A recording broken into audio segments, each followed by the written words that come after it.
أعوذ بالله من الشيطان الرجيم.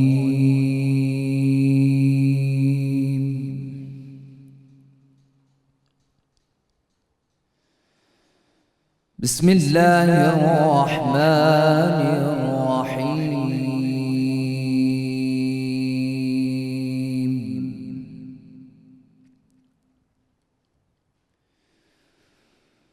أقم الصلاة لدلوك الشمس إلى غسق الليل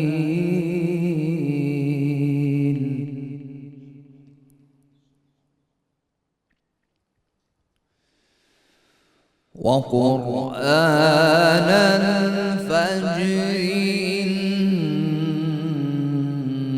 إن قرآن الفجر كان مشهودا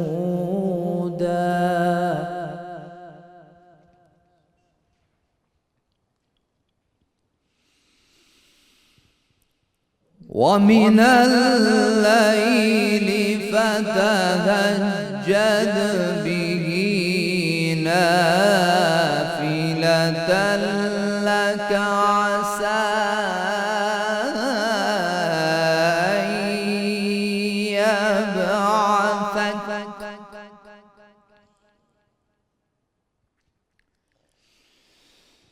عسى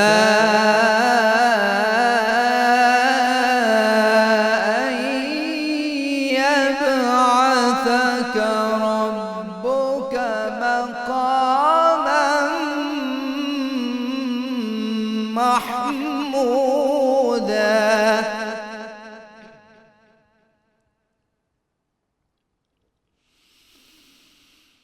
وقل رب أدخلني مدخل صدق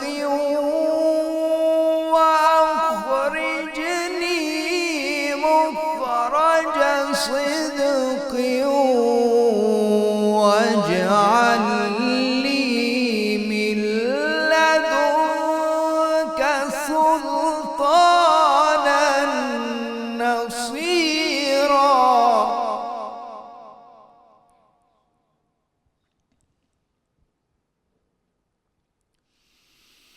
وقل جاء الحق وزهق الباطل إن الباطل كان زهوقا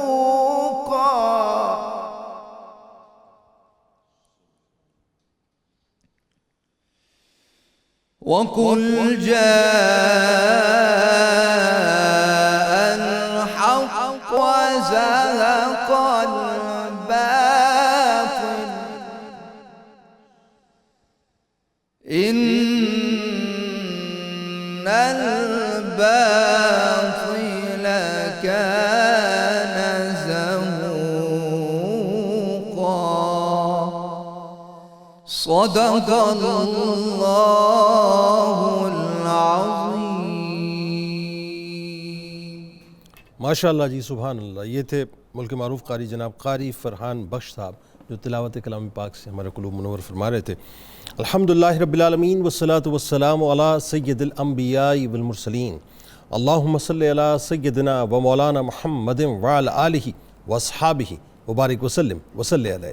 دنیا کے تمام دیکھنے والوں کو، تمام چاہنے والوں کو، تمام پیار کرنے والوں کو، اور جہاں جہاں تک اس وقت میری آواز کو سنا اور مجھے دیکھا جا رہا ہے، جنید اقبال کی جانب سے انتہائی محبت کے ساتھ السلام علیکم. ایک بار پھر ناظرین، آپ کو رحمت رمضان کی خصوصی براہ راست شریعت میں دل کی گہرائیوں سے سحری کے اس حسین موقع پر خوش آمدید کہتا ہوں. ناظرین کرام، اعتکاف کی صورت اللہ تبارک و تعالیٰ کی بارگاہ میں ڈیرے ڈالنے کا وقت قریب آ رہا ہے. دنیا کو چھوڑ کر صرف اور صرف اسی کا ہو جانے کا وقت قریب آ رہا ہے. وہ وقت آ رہا ہے ناظرین جب صرف آپ ہوں گے، ہم ہوں گے اور آپ کا ہمارا رب ہوگا. وہ وقت آ رہا ہے جب اعتکاف کی صورت راز و نیاز کی باتیں اپنے رب سے ہوں گی. وہ وقت قریب ہے ناظرین جب آپ اور ہم مل کر اپنے گناہوں کے انبار کو اپنے سامنے رکھ کر ندامت سے اپنے سروں کو جھکائیں گے، اور سروں کو جھکانے کا ہمیں ایسے موقع ملے گا ناظرین کہ ہم ہوں گے اور بس ہمارا رب ہوگا، کہ جب اس کریم کو راضی کرنے کے لیے ناظرین ہم اس تیقن کے ساتھ اپنے اشک بہائیں گے اور عرض کرتے جائیں گے تو وہ مالک کو مختار، وہ پالنہار سنتا بھی جائے گا اور ہمیں عطا بھی کرتا چلا جائے گا۔ ناظرین کرام، وہ وقت قریب ہے جب آپ توبہ کرتے جائیں گے، ہم توبہ کرتے جائیں گے اور وہ بخشش کے پروانے ہمیں عطا کرتا جائے گا۔ یعنی وہ کیسا کریم ہے جو چاہتا ہی نہیں ہے کہ میرا بندہ داخل جہنم کیا جائے، وہ کیسا رحیم ہے ناظرین جو چاہتا ہی نہیں ہے کہ میرا بندہ راندِ درگاہ کر دیا جائے، وہ کیسا تواب ہے جو چاہتا ہی نہیں ہے کہ میرے بندے کو مایوس کر کے میرے در سے لوٹا دیا جائے، وہ کیسا غفور ہے ناظرین جو چاہتا ہی نہیں ہے کہ میرے بندے کو مغفرت کی سند دیے بغیر اسے خالی ہاتھ لوٹا دیا جائے۔ یعنی اس کی شان کتنی نرالی ہے، اس کی ہر عطا کتنی عالی ہے ناظرین، کہ اس میں ہمیں بس یوں سمجھ لیجئے کہ ہمیں اپنے گناہوں پر جو ہے بے انتہا ندامت کا احساس ہوتا ہے، لیکن یقین مانیے ناظرین اس کی رحمت اور اس کے کرم پہ کسی قسم کا شک نہیں ہوتا کہ وہ ہمیں رمضان المبارک کی صورت میں انعامات و اکرامات کا ایک نہ ختم ہونے والا سلسلہ اور خزانہ عطا کرتا ہے، جس میں ہر عبادت ہمیں جنت کی خریداری کا پتہ بھی دیتی ہے اور خریدار بھی بنا دیتی ہے۔ ناظرین کرام، اس نے ہمیں رمضان کی صورت کرم کا ایک ایسا حسین ڈپارٹمنٹل اسٹور عطا کیا ہے، بلا تمثیل عرض کر رہا ہوں، لیکن توجہ سے میری بات سنیے گا کہ اس نے ہمیں اس رمضان کی صورت، یہ جو رمضان ہے نا ناظرین، یہ ایکچول مہمان کی صورت آتا ہے، لیکن یوں کہیے کہ ایک ایسے حسین، اتنے خوبصورت، اتنے بڑے اور اتنے عظیم ڈپارٹمنٹل اسٹور کی صورت میں آتا ہے، جس میں ہر امیر بھی داخل ہو سکتا ہے اور ہر غریب بھی داخل ہو سکتا ہے۔ یعنی اس میں کوئی اسٹیٹس، کوئی کلاس کا مسئلہ ہی نہیں ہے۔ آپ کا تعلق کسی بھی طبقے سے ہو، آپ کا تعلق کسی بھی اسٹیٹس سے ہو، آپ امیر ہوں یا غریب ہوں، آپ کے پلے کچھ ہے کہ نہیں ہے، اللہ تعالیٰ نے اس ڈپارٹمنٹل اسٹور کو ہر ایک کے لیے کھلا رکھا ہے۔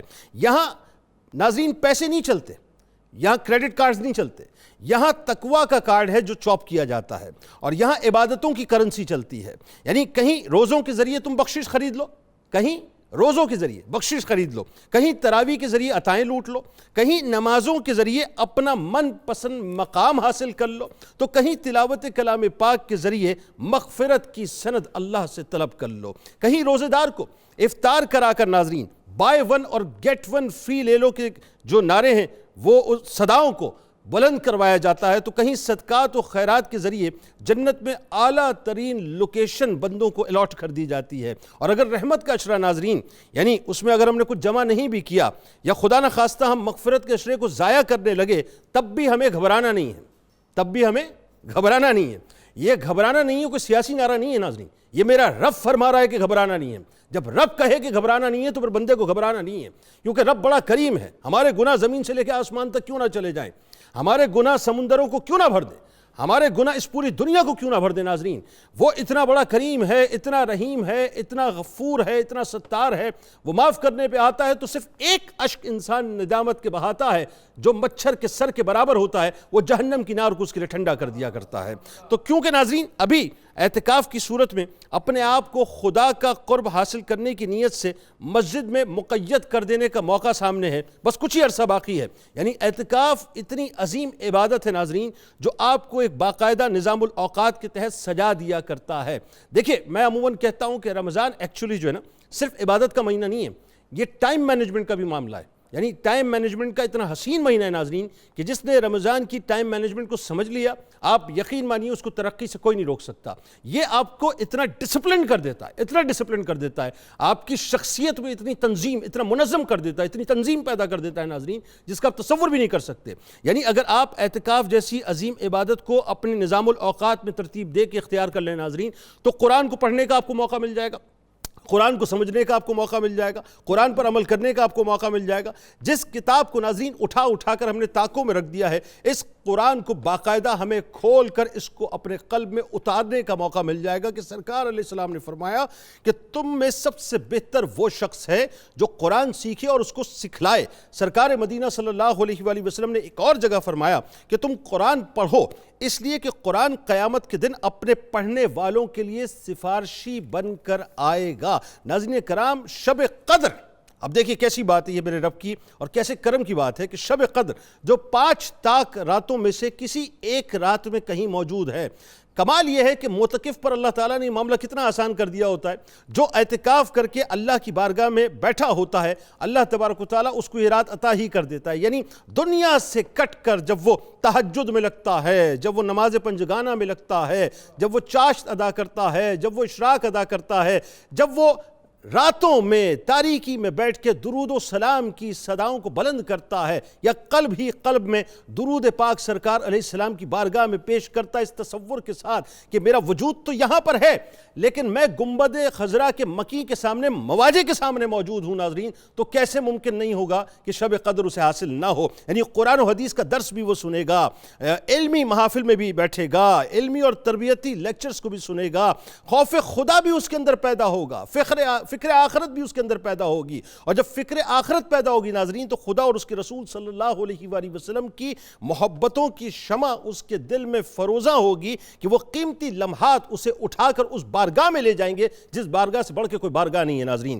یعنی جدید ترین جو مسائل ہیں وہ بھی اس کے سامنے آئیں گے، اور اس کی عقل اس حوالے سے روشن ہوگی کہ دنیا میں اگر رہنا ہے تو سرکار ہی کے ساتھ جڑے رہنا ہے۔ پھر ذکر و درود و سلام کی محافل اس کو ملیں گی، گریہ ازاری کا اس کو موقع ملے گا، توبہ و استغفار اور ذوق عبادت میں ناظرین اس کی مزید چاشنی پیدا ہوگی کہ جو قلب سخت ہو چکا ہوتا ہے، اعتکاف میں جب انسان اکیلا بیٹھتا ہے تو اسے اندازہ ہوتا ہے کہ میں تو اکیلا ہی آیا تھا اور مجھے اکیلا ہی جانا ہے، بس کسی وقت بھی سانسوں کی ڈور ٹوٹے گی، آج میں جس طرح اکیلا بیٹھا ہوں مجھے اسی انداز سے اکیلے قبر میں جو لٹا دیا جائے گا، تو وہ خوف اس کو اللہ کے قریب کرتا ہے اور اللہ کی رضا کے حصول کے لیے وہ لگا رہتا ہے۔ یعنی اعتکاف ناظرین یہ ذہن میں رکھیے گا، ایک جملہ میں ادا کرنا چاہتا ہوں کہ جن لوگوں نے اعتکاف کی نیت کر لی ہے اس برس انشاءاللہ، جن مردوں نے، جن خواتین نے، ایک کام ضرور کیجئے گا صاحب، عبادتیں تو کثرت سے کرنی ہے نا انشاءاللہ، وہ تو کثرت سے کرنی ہے، اس پہ تو کوئی دوسری رائے نہیں ہے، لیکن کوشش کیجئے گا کہ ان عبادتوں کو ضائع نہ کیجئے گا۔ یعنی فضول گوئی ہمیں جا کر اعتکاف کے موقع پہ نہیں کرنی ہے، ہم نے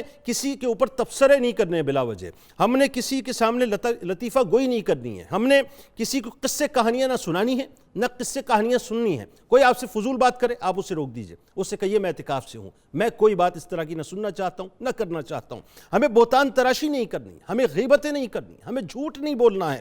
ہمیں یاد رکھیے گا ناظرین، یہ جو اپنے موبائل پہ ہم نیٹ پیکج کے ذریعے مغفرت اور بخشش کے پیکجز کو ضائع کر دیا کرتے ہیں، ہوتا یہی ہے نا، بھئی موبائل فون پہ نیٹ پیکج موجود ہے، اب پتہ چلا رات میں کوئی نہیں ہے، اس نیٹ پیکج کو استعمال کیا تو وہ جو مغفرت کا اور بخشش کا جو اللہ تبارک و تعالیٰ نے ایک عظیم پیکج، بلکہ پیکجز آپ کو دیے ہیں، ہم اس نیٹ پیکج کے چکر کے اندر وہ پیکجز ضائع کر دیتے ہیں۔ ان پیکجز کو ناظرین ضائع مت کیجیے گا، بلکہ یوں سمجھیے کہ اپنے حسین اعمال کے ایزی لوڈ کے ذریعے سے رب سے مستقل رابطہ رکھیے گا۔ ذہن آئے بات آ رہی ہے سمجھ میں آپ کو؟ اپنے حسین اعمال کے ایزی لوڈ کو بار بار کراتے رہیے اور پھر اللہ تبارک و تعالیٰ سے رابطہ رکھیے۔ اس کو معاذ اللہ کسی ٹیلی فون کال کی ضرورت نہیں ہے ناظرین، وہ تو یوں سمجھ لیجئے کہ آپ کی دل سے ایک صدا اٹھتی ہے، آپ کی کنیکٹیویٹی اللہ سے قائم ہو جاتی ہے۔ یعنی یہ جو آج انسان ایک دوسرے سے رابطے کا محتاج ہے نا، فون کریں گے تو رابطہ نہیں، وہاں تو معاملہ دوسرا ہے صاحب، وہاں تو ہر وقت ڈائلنگ ہے، ہر وقت ڈائلنگ ہے، کسی کوڈ کی ضرورت نہیں ہے، کوئی ٹیلی فون نمبر کی ضرورت نہیں ہے، کسی موبائل فون کی ضرورت نہیں ہے، یہاں دل کی کھڑکی میں جھانکا، وہاں اللہ تبارک و تعالیٰ سے رابطہ قائم ہو گیا۔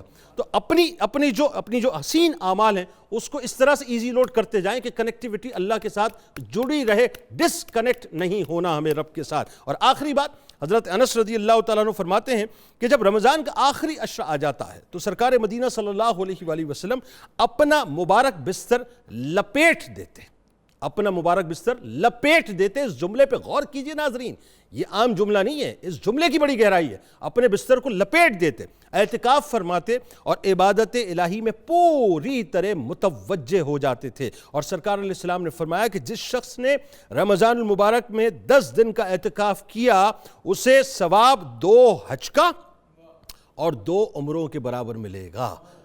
اب بس یہ تو صاحب بڑے سمجھ لیجئے کہ لوٹ سیل والے فیصلے ہیں اور یہ بڑے لوٹ سیل والے مناظر ہیں۔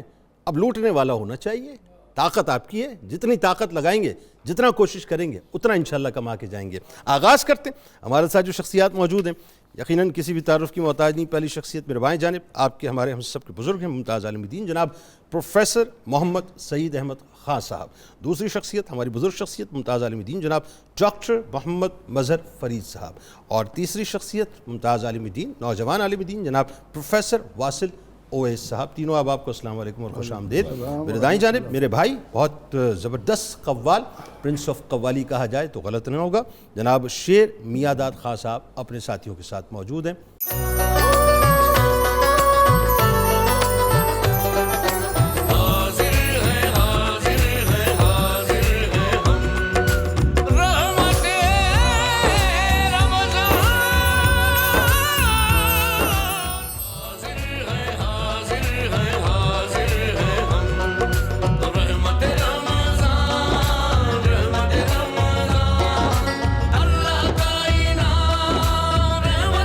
ایک بار پھر ناظرین میں آپ کو خوش آمدید کہتا ہوں. رحمت رمضان کی خصوصی براہ راست نشریات ہے اور آغاز ہو چکا ہے اور آپ کے لیے آغاز میں ہی انشاءاللہ میں اس ٹرانسمیشن کے دروازے کھولوں گا. آپ دنیا میں کہیں بھی بستے ہیں بس ایک ٹیلی فون کال کے ذریعے میں جوائن کیجئے اور جو سوال آپ کرنا چاہتے ہیں بالکل کیجئے. آج موضوع ہے اعتکاف کے حوالے سے اور قرآن کی تلاوت اس کی فضیلت اس کی اہمیت کے حوالے سے. ناظرین بڑا انٹرسٹنگ موضوع ہے اور بڑی زبردست معلومات انشاءاللہ آپ کو ملے گی, لہٰذا آپ فوری طور پہ ڈائل کیجئے اور جو سوال آپ کریں گے میں یقیناً آپ کا سوال علماء تک پہنچاؤں گا.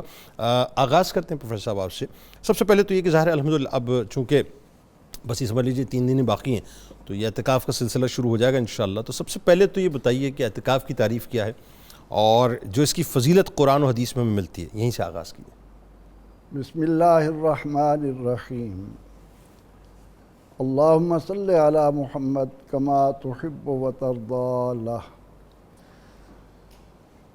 جنید اقبال صاحب ہمارے پروگرام کا نام ہی رحمت رمضان ہے. واہ.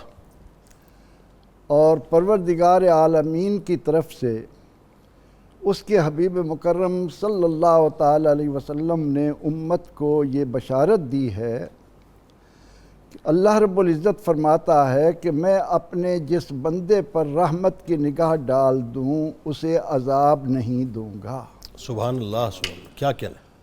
قرآن نے ہمیں کہا کہ یا عبادی الذین اسرفوا علی انفسہم لا تقنطوا من رحمت اللہ ان اللہ یغفر الذنوب جمیعا انہ هو الغفور الرحیم. اللہ اللہ. اس غفور و رحیم نے ہمیں اپنی رحمت سے نا امید ہونے سے روک دیا کہ وہ غفور ہے وہ رحیم ہے. اب اس غفور و رحیم نے رحمت کے اس مہینے میں جس میں پہلے عشرے کو رحمت, دوسرے کو مغفرت, تیسرے کو جہنم کی آزادی, جہنم سے آزاد ہونے کا نام دیا گیا, ہمیں اعتکاف جیسی نعمت سے نوازا. اعتکاف کیا ہے؟ رک جانا, تھم جانا, ٹھہر جانا, اپنے آپ کو جھکا دینا. آپ بڑے خوبصورت انداز میں سامعین کو بتا رہے تھے کہ کریم کا دروازہ ہے اور ہم نے سوالی بن کر اس انداز میں اپنے آپ کو اس دروازے پر گرا دینا ہے کہ مولا تیرے در سے خیرات لیے بغیر اپنے دامن کو خالی لے کر ہم نہیں جائیں گے. آئے ہائے ہائے ہائے. سبحان اللہ سبحان. کیا کیا. یہ تمنا اور یہ آرزو لے کر جب ہم اعتکاف کی منزل میں داخل ہوتے ہیں تو یہاں پر ایک عجیب سما بن جاتا ہے. بے شک. ہم دیکھتے ہیں کہ اقلیم رسالت اور کشور نبوت کا عظیم تاجدار رحمت للعالمین اعلان نبوت سے پہلے غار حرا میں عزلت نشینی کے ذریعے اللہ کے ساتھ جو تعلق قائم کر رہا ہے, اللہ کو اپنے محبوب کی یہ ادا اتنی بھاتی ہے. رمضان میں 10 دن رکھ کر امتی کو کہا میرے محبوب کی ادا تو اپنا میری رحمت سے دامن میں. آئے ہائے ہائے ہائے. کیا کہنے. واہ واہ واہ واہ. سبحان اللہ. اعتکاف کیا ہے؟ محبوب کی ادا کو ادا کرنے کا نام. محبوب کی ادا کا نام ہے. کیا کہنے. ہم دیکھتے ہیں کہ اعتکاف پہلے چلا آ رہا ہے. قرآن نے کہا کہ وَاحِدْنَا إِلَىٰ إِبْرَاہِيمَ وَإِسْمَاعِيلَ أَن طَاهِرَا بَيْتِيَ لِلطَّائِفِينَ وَالْعَاكِفِينَ وَالرُّكَّعِ السُّجُودِ. ہم نے ابراہیم اور اسماعیل علیہ السلام سے یہ عہد لیا تھا کہ اے میرے دو برگزیدہ رسولو سلام اللہ علیہما، تم میرے گھر کو پاک اور صاف رکھو۔ کن کے لیے؟ طواف کرنے والوں کے، واہ اعتکاف کرنے سبحان والوں کے اللہ، لیے، کیا کہنے، رکوع کرنے والوں کے کیا لیے، کہنے، سجود کرنے کیا والوں کے کہنے، لیے۔ سبحان یوں تو ہم قرآن میں دیکھتے ہیں کہ اللہ نے اپنے کلیم سے فرمایا وَإِذْ وَعَدْنَا مُوسَىٰ 40 لَيْلَةً کہ اے میرے کلیم 40 راتوں کے لیے تم آبادی سے نکل کر کوہ طور پر علیحدگی میں میرے پاس آ جاؤ۔ آہا، لیکن جیسا کہ میں نے عرض کیا کہ ہمارے لیے قرآن پاک کا حکم یہ ہے کہ جب یہود اللہ کے حضور یہ کہتے ہیں کہ نحن ابناء اللہ واحباؤہ، ہمیں کوئی اور دین اختیار کرنے کی ضرورت نہیں، ہم تو اللہ کے بیٹے اور اس کے پیارے ہیں، معاذ اللہ، معاذ اللہ، ثم معاذ اللہ۔ اس پر اللہ کیا فرماتا ہے؟ محبوب آپ ان کو اپنی زبان اقدس سے فرمائیں، کل آپ فرمائیں ان کنتم تحبون اللہ فاتبعونی، آہا، اللہ سے محبت کرنی ہے تو میری ادائیں اپناؤ، واہ اللہ سے محبت لینی ہے تو میرے عاشق بنو۔ واہ، میری اطاعت کرو، آہا، اب اتباع کا لفظ ہے، اطاعت کا یہاں نہیں ہے، ہاں اتباع کا لفظ ہے، اور ٹھیک، اتباع کہتے ہیں کسی ادا کو بغیر کہے خود بخود اختیار کرتے واہ چلے واہ واہ، جانا۔ کیا کہنے، سبحان اطاعت اللہ، میں سبحان تو حکم ہوتا ہے، واہ، وہاں تو فرما برداری ہوتی ہے، لیکن اتباع میں ہے۔ فرمایا کہ تم یہ ادائیں اپناتے جاؤ۔ اب تو تم کہتے ہو کہ ہم اللہ سے محبت کرتے ہیں، اللہ کو جہاں اپنے محبوب کی ادا نظر آئے گی وہاں اس کی محبت چھم چھم برسنا شروع ہو جائے کیا گی، کہنے، سبحان اللہ، وہ لے گا۔ تو اس لیے اعتکاف کی اہمیت ایک ایمان والے کے لیے جب اس انداز سے سامنے آتی ہے کہ یہ اللہ کے محبوب کی ادا ہے، تو پھر اس میں یہ یقین آ جاتا ہے کہ میرے رب کا مجھ سے وعدہ ہے کہ اس کے محبوب کی ادا میں اختیار کروں، وہ اپنی محبتوں کے انبار میرے دامن میں ڈال دے واہ، گا۔ واہ، اس لیے معتکف وقت نکالے، اپنے نصیب کو جگا لے۔ اچھا، یہ جو آیہ مبارکہ کا آپ نے حوالہ دیا ابراہیم علیہ السلام کے حوالے سے کہ کعبۃ اللہ جو ہے اس کو مطلب پاک کیا جائے، اور ظاہر وہاں پہ آ کے جو ہے روزے وہاں پہ اپنے نماز پڑھنے والے بھی آئیں گے، وہاں پر معتکفین بھی آئیں گے، اس کا مطلب یہ روایت اعتکاف کی شروع سے چلتی چلی آ رہی ہے، کیونکہ عمر فاروق رضی اللہ عنہ فرمایا کرتے تھے کہ فی العزلۃ الراحۃ، جب انسان الگ تھلگ ہو کر بیٹھتا ہے تو اس کو راحت بھی نصیب ہوتی ہے، اور برے ساتھیوں سے، بری دوستوں سے بھی وہ بچ کر اپنے آپ کو پوری طرح اللہ کے حضور کر دیتا ہے۔ سبحان اللہ۔ وہ آپ کتنی خوبصورت بات کر رہے تھے اعتکاف کرنے والوں کے لیے کہ ادھر ادھر کھیلنے کی بجائے جو مقصد ہے اپنے رب سے تعلق جوڑنے، حسین اعمال کا ایزی لوڈ کرا لیں اپنے پیدا کرنے والے کے ساتھ۔ اصل میں اعتکاف انسان کو اپنے آپ کی پہچان عطا کرتا ہے، اس کے سامنے یہ منظر لاتا ہے کہ تو دنیا میں آتے ہوئے کتنا بے بس تھا، تو خود اپنے آپ کو صاف نہیں کر رہا تھا، کوئی اور تجھے صاف کر رہا تھا، اور جب تو اس دنیا سے جائے گا تو بھی تو اپنے آپ کو خود صاف نہیں کرے گا، کوئی اور تجھے صاف کر رہا ہوگا۔ جس دن تو نے اپنے مبدأ و معاد پر نظر ڈال لی تو اعتکاف در حقیقت انسان کی انسانیت کو اجاگر کرنے کے لیے، اسے اپنے ذات کا نشان دینے کے لیے ایک شاندار راستہ ہے۔ اللہ رب العزت ہمیں اس سے حقیقی معنوں میں استفادے کے لیے توفیق عطا کر۔ یعنی اگر میں یہ کہوں تو غلط نہ ہوگا کہ اعتکاف بنیادی طور پر خود شناسی کا وہ راستہ ہے جو آپ کو عرفان خداوندی کی منزل تک لے جاتا ہے، غلط تو نہیں ہوگا؟ اچھا، آپ ذرا یہ بتائیے کہ اعتکاف کے جو دینی، روحانی، نفسیاتی، سماجی، معاشرتی یہ جو حکمتیں ہیں، ساری بڑی حکمتیں پوشیدہ ہیں اس میں، بتائیے ذرا۔ دیکھیے، ہم لوگوں کی خواہشات کی تکمیل کرتے ہیں، مگر اعتکاف وہ عبادت ہے کہ اس میں رب کی خواہش کی تکمیل ہوتی ہے۔ آہا، سبحان اللہ۔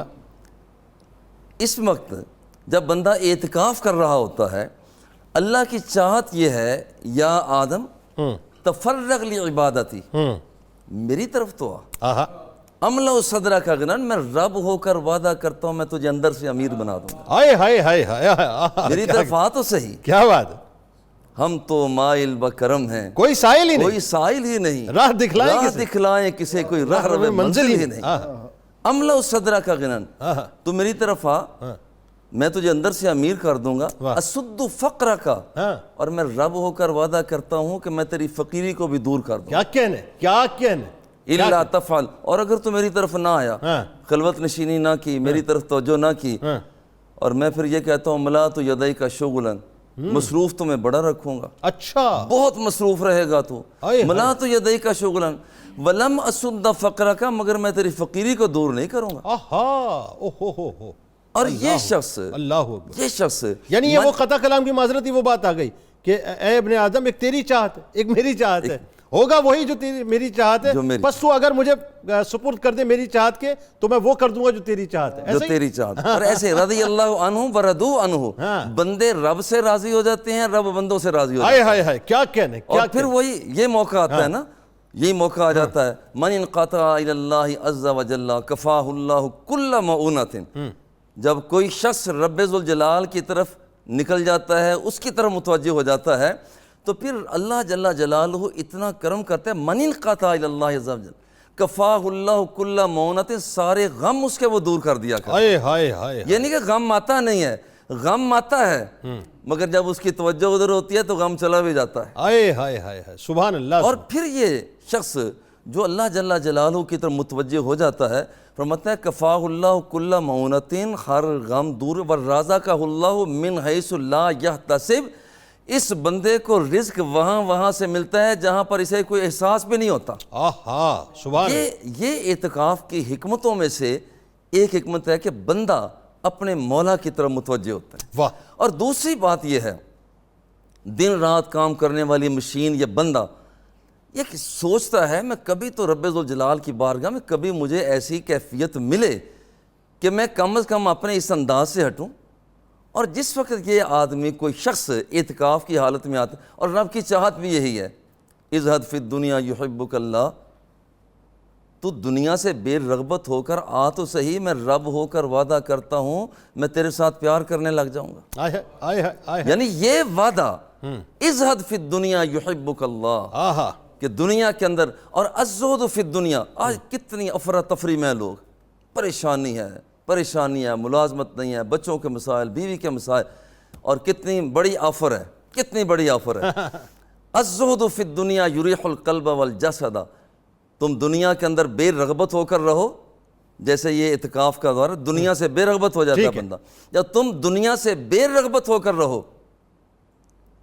الزہد فی الدنیا یریح القلب والجسد، تیرا تن بھی اجلا ہو جائے گا، تیرا من بھی اجلا ہو یہ جائے گا۔ ہو گئے اس کے روحانی فائدے، اس کی ہاں، سبحان اللہ۔ پھر یہ ہے کہ یہ بندہ جس وقت خود احتسابی کا اس بندے کو موقع ملتا ہے کہ میں نے جلوتیں یوں خراب کی، خلوتیں یوں خراب کی، دنیا کے دھندے میں نے یوں اختیار کیے، اور اس وقت جب یہ بندہ خلوت نشینی میں جاتا ہے، رب سے باتیں کرتا ہے، اللہ کا بھی ایک سگنل پیار سے محبت سے آتا ہے، ہاں، وہ کیا؟ انما التوبۃ علی اللہ للذین یعملون السوء بجہالۃ ثم یتوبون من قریب، میرے بندے تو پہلے غلطی کر بیٹھا، اب میں تیرا رب ہو کر تیرے ساتھ پیار یہ کرتا ہوں کہ میں تیری توبہ کو قبول کر رہا ہوں۔ آئے ہائے آئے ہائے آئے ہائے، سبحان اللہ۔ اور یہ بندہ، کیا کہنا؟ یہ بندہ جس وقت اس کیفیت میں آتا ہے، خود احتسابی کے عالم میں آتا ہے، اس بندے کو اپنا پھر نئے سرے سے اپنا شیڈول ٹھیک کرنے کا موقع ملتا ہے۔ ٹھیک ہے، عقل، غضب، شہوت، ان قوتوں کے اندر توازن پیدا کرتا ہے، آئے ہائے ہائے، جو باہر رہ کر نہیں کر سکتا۔ ہاں،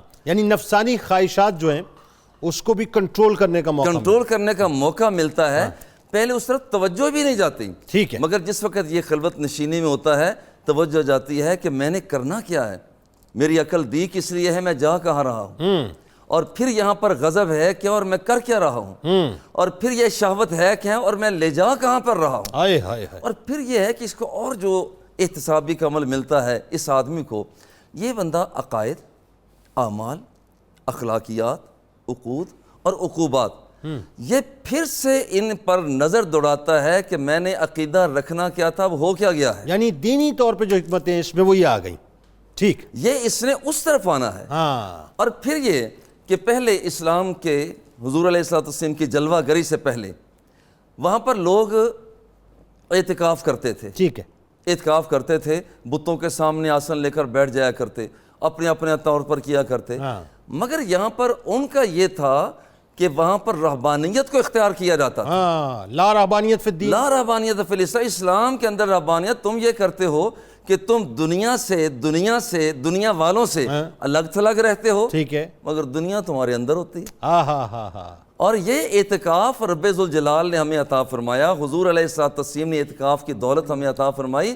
فرمایا رہو تم بچوں میں، رہو تم گھر کے اندر، رہو تم اس معاشرے کے اندر، مگر یہاں پر یہ ہے کہ اپنا وہ دل، جس دل کی طرف تمہارا رب دیکھتا ہے، ان اللہ لا ينظر الى صورکم واموالکم ولکن ينظر الى قلوبکم واعمالکم.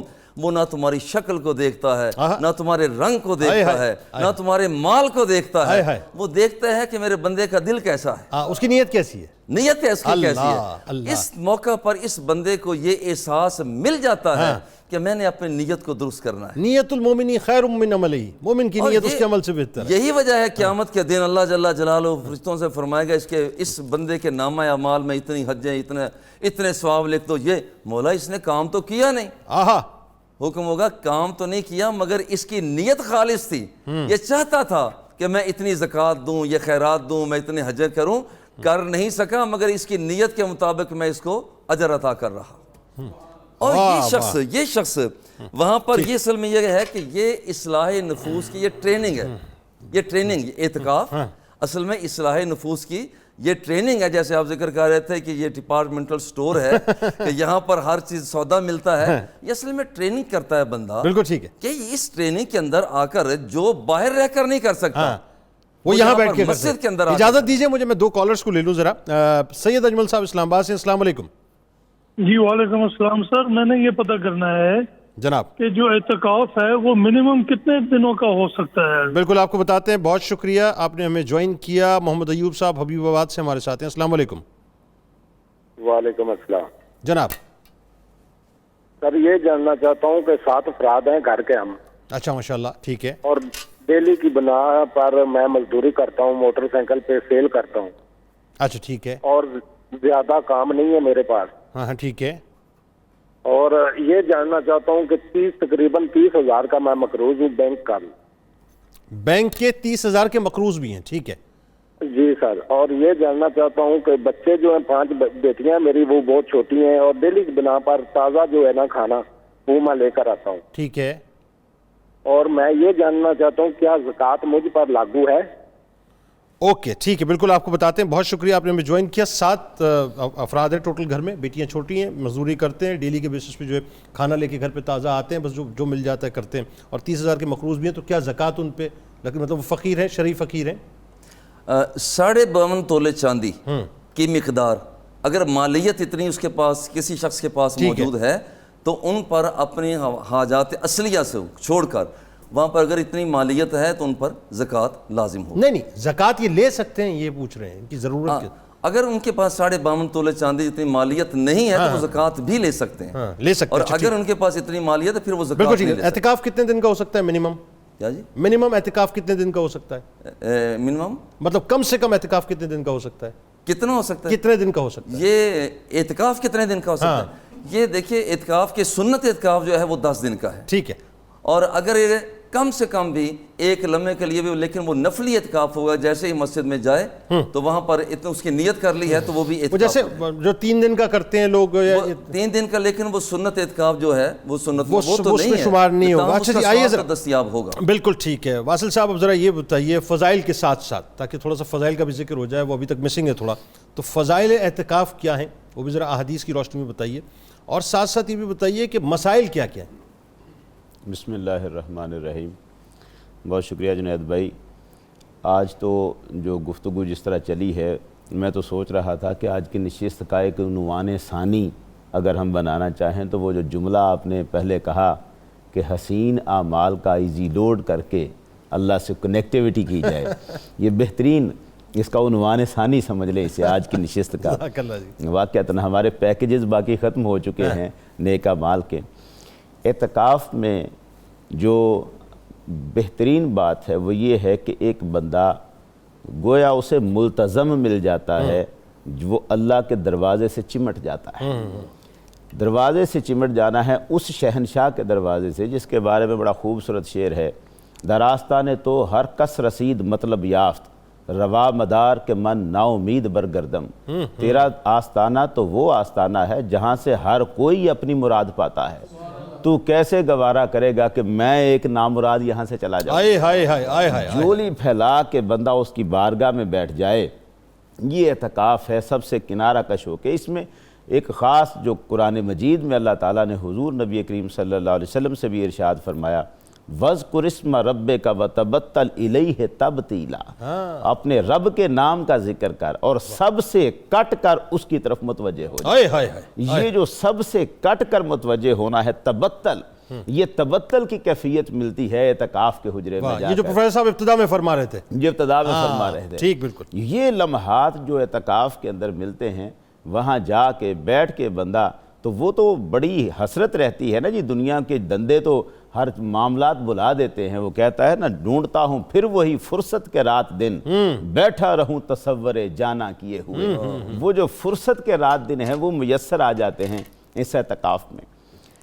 عرض یہ ہے کہ اعتکاف میں 20ویں روزے غروب آفتاب سے پہلے اعتکاف کی نیت سے مسجد کے اندر موجود ہونا، یہ ہے پہلی بات کہ اب یہاں سے اعتکاف شروع کرنا ہے۔ یعنی 20ویں شب سے پہلے، 20ویں روزہ ہوگا 21ویں شب سے پہلے، 21ویں شب سے 21ویں شب سے پہلے، یعنی 20واں روزہ جب گزرے گا 21ویں شب سے پہلے، طاق رات پہلی آتی ہے نا اس میں، تو 20ویں روزے غروب آفتاب سے پہلے اس نے مسجد میں بیٹھنا ہے، پہنچ جانا ہے، موجود ہونا ہے۔ اب یہاں سے اس کا اعتکاف کی نیت کے ساتھ وہ یہاں آیا ہے، اعتکاف شروع ہو گیا۔ 2 قسم کے معاملات ہیں، ابھی بات ہو رہی تھی کہ اعتکاف کی اپنی 3 قسمیں ہیں۔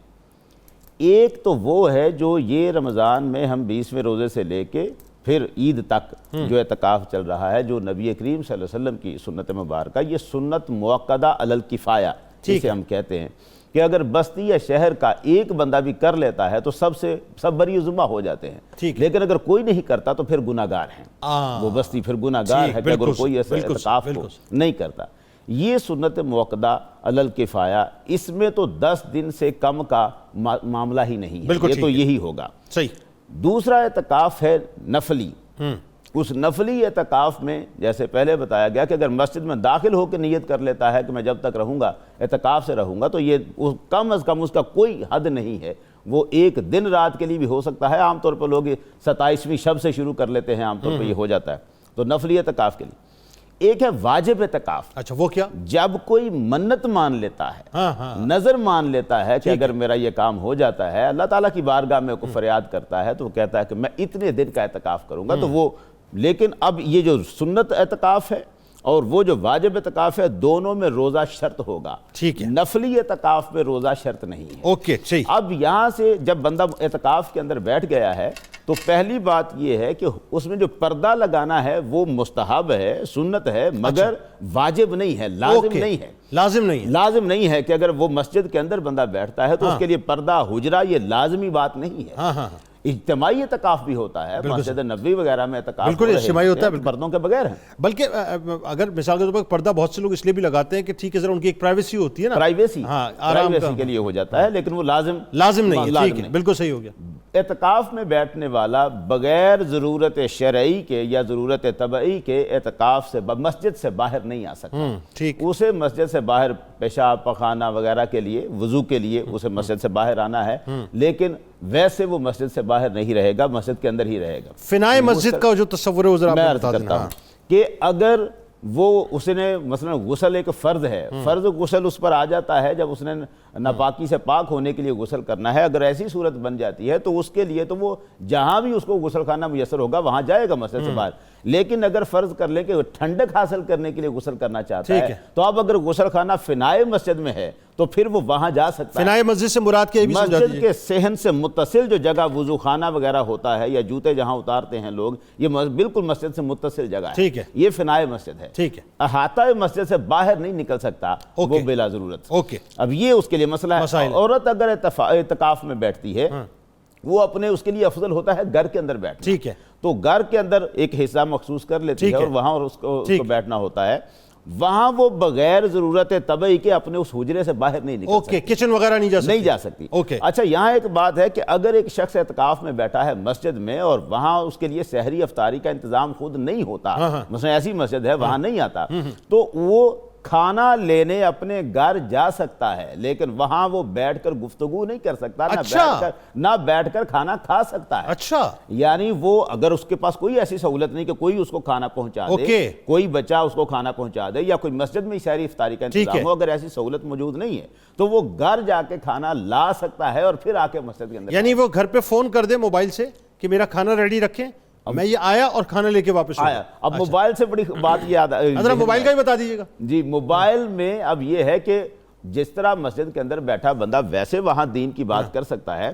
موبائل کے اوپر بھی بات تو ہو سکتی ہے، لیکن بات ہے بلا ضرورت تو دینی بات تو کرنی نہیں نا، بات مطلب وہ اور سناؤ نہیں کہنا، یہ ایسے ہی ہے جو باتیں لمبی چوڑی شروع ہوئی ہوئی ہیں، اور سناؤ نہیں کہنا، اور سناؤ نہیں کہنا، صرف اللہ ہی سے لو لگا کے رکھنی ہے۔ اچھا، مختصر اگر 2-4 باتوں کے جواب مل جائے تو ذرا آسان لوگوں کے لیے بھی ہو جائے گا۔ ایک تو یہ کہ بتائیے، خوشبو لگا سکتے ہیں، تیل لگا سکتے ہیں، کپڑے تبدیل کر سکتے ہیں، شاور لے سکتے ہیں؟ بالکل، خوشبو لگا، وہ تو شاور والی بات تو میں نے پہلے کر دی، بالکل ٹھیک ہو گیا، خانہ فنائے مسجد میں ہے تو وہ کر سکتا ہے، خوشبو لگا سکتا ہے، سر میں تیل لگا سکتا ہے۔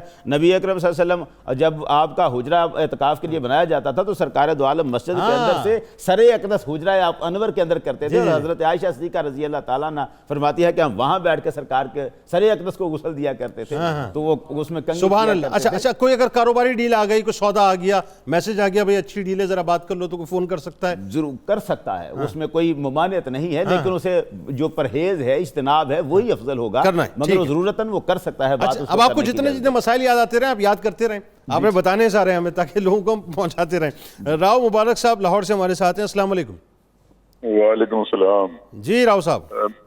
جی، علماء کرام سے رہنمائی درکار تھی کہ اکثر آپ دیکھتے ہیں کہ تقریبات ہوتی ہیں، جو فنکشن ہوتے ہیں تو حرف آغاز سے پہلے تلاوت کلام پاک سے آغاز کیا جاتا ہے۔ ٹھیک ہے، وہ مجھے بھی شرف حاصل ہوتا ہے، میں بھی پڑھتا ہوں، تو وہ اکثر لوگ، میں بھی جوتوں سمیت قرآن پاک کی تلاوت کرتے ہیں اور سر بھی ننگا ہوتا ہے، اس کے بارے میں مجھے رہنمائی درکار۔ بالکل آپ کو بتاتے ہیں، بالکل بتاتے ہیں۔ بہت شکریہ آپ نے ہمیں جوائن کیا۔ آمنہ ریاض صاحبہ لاہور سے ہمارے ساتھ ہیں۔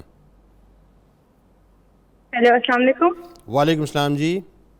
مجھے اعتکاف کے درمیان کیے جانے والے اذکار کے بارے میں پوچھنا تھا کہ ہم لوگ قرآن کی عبادت تو کرتے ہیں، اس کے علاوہ ہم کون سی ایسی صورت قرآن کی ہم تلاوت کرتے ہیں، عبادت اللہ کی کرتے ہیں، بالکل آپ کو بتاتے ہیں مزید کیا عبادتیں کی جائیں۔ آپ نے ہمارے ساتھ رہنا ہے اور یہ سوال تھوڑی دیر بعد میں انشاءاللہ کروں گا اور آپ کو ڈیٹیل میں انشاءاللہ بتائیں گے کہ اعتکاف کے دوران آپ لوگوں نے سب نے مل کے کیا کیا عبادتیں کرنی ہیں۔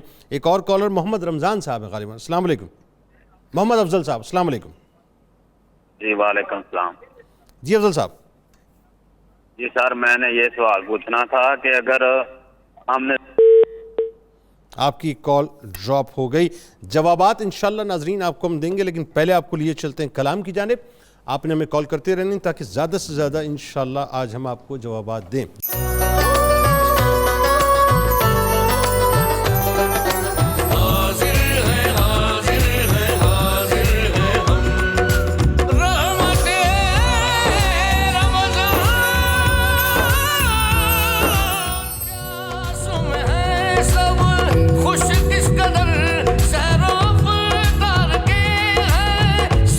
ایک بار پھر ناظرین میں آپ کو خوش آمدید کہتا ہوں۔ رحمت رمضان کی خصوصی براہ راست نشریات ہیں اور بہت خوبصورت گفتگو ہو رہی ہے، چونکہ ظاہر اعتکاف آپ کا سلسلہ شروع ہونے والا ہے اور انشاءاللہ یہ تو جب اعتکاف کا وقت آتا ہے تو آپ دیکھیے محلوں سے جو مساجد ہیں ان کی رونق مزید دوبالا ہو جاتی ہے، مزید بڑھ جاتی ہے ماشاءاللہ، اور لوگ گھروں سے نکل کر آتے ہیں۔ ہمارے یہاں اعتکاف کا بڑا کلچر ہے ماشاءاللہ، لیکن وہی بات ہے ناظرین کہ ایک عبادت ہم اختیار کرتے ہیں، لیکن اگر اس کی نوک پلک بھی درست کر لیں اور کہیں خدا نہ خواستہ اگر ہم خامی رکھتے ہوں یا کوئی غلطی کر رہے ہوں، اس کو اگر درست کر لیں، اس کو سمجھ لیں تو کیا ہی بات ہے۔ پروفیسر صاحب ایک سوال کا جواب تو پہلے آپ ذرا دے دیجئے۔ یہ نارملی دیکھا گیا اور یہ ہوتا ہے، لوگ تلاوت کلام پاک جب کرتے ہیں کسی محفل میں ہیں، کسی پروگرام میں، کسی کانفرنس میں، تو وہ کبھی ایسا بھی ہوتا ہے کہ سر ڈھانپا ہوا نہیں ہوتا، اور نارملی یہ تو ہوتا ہی ہوتا ہے کہ جوتے پہنے ہوئے ہوتے ہیں، تو یہ اس طرح سے تلاوت کرنا مناسب ہے؟ تلاوت کے آداب میں تو یہی ہے کہ ہم اپنے شہنشاہ کا شہنشاہوں کے شہنشاہ کا کلام زبان پر لا رہے ہیں تو پورے مؤدب ہوں، لیکن اگر کسی نے ننگے سر تلاوت کی ہو جائے گی، ٹھیک ہے، اور اگر اس نے جوتا ایسا پہن رکھا ہے کہ جس کے نیچے غلاظت نہیں لگی ہوئی تو اس جوتے کے ساتھ بھی پہن کر بھی تلاوت ہو سکتی ہے۔ لیکن وہی بات ہے کہ اللہ کے حضور پیش ہونے کے لیے، اللہ کے کلام کو زبان لانے کے لیے ادب کے جو تقاضے ہیں ان کو ہم ہر حال میں ہاتھ سے نہ جانے دیں۔ اس پروٹوکول با ادب با نصیب بے ادب، اصل بات یہ، پھر اس کی حلاوت کچھ اور ہوتی ہے۔ اچھا اب ذرا یہ بڑی اہم ترین بات ہے، اور یہ بہت سے معتکفین کے لیے بڑی امپورٹنٹ ہوگی اس اعتبار سے کہ ہم ظاہر اعتکاف کرتے ہیں تو اعتکاف میں بہت سی ایسی صورتیں ہوتی ہیں جس کی وجہ سے اعتکاف ٹوٹ جاتا ہے، لوگوں کو پتہ بھی نہیں ہوتا۔ اچھا اب اگر مثال کے طور پہ ٹوٹ جائے تو اس سے ہمیں احتیاط کیسی کرنی ہے کہ ٹوٹے نہ، اور اگر ٹوٹ گیا مثال کے طور پہ تو پھر اس کی قضا کا طریقہ کیا ہوگا، یہ ذرا بتائیے۔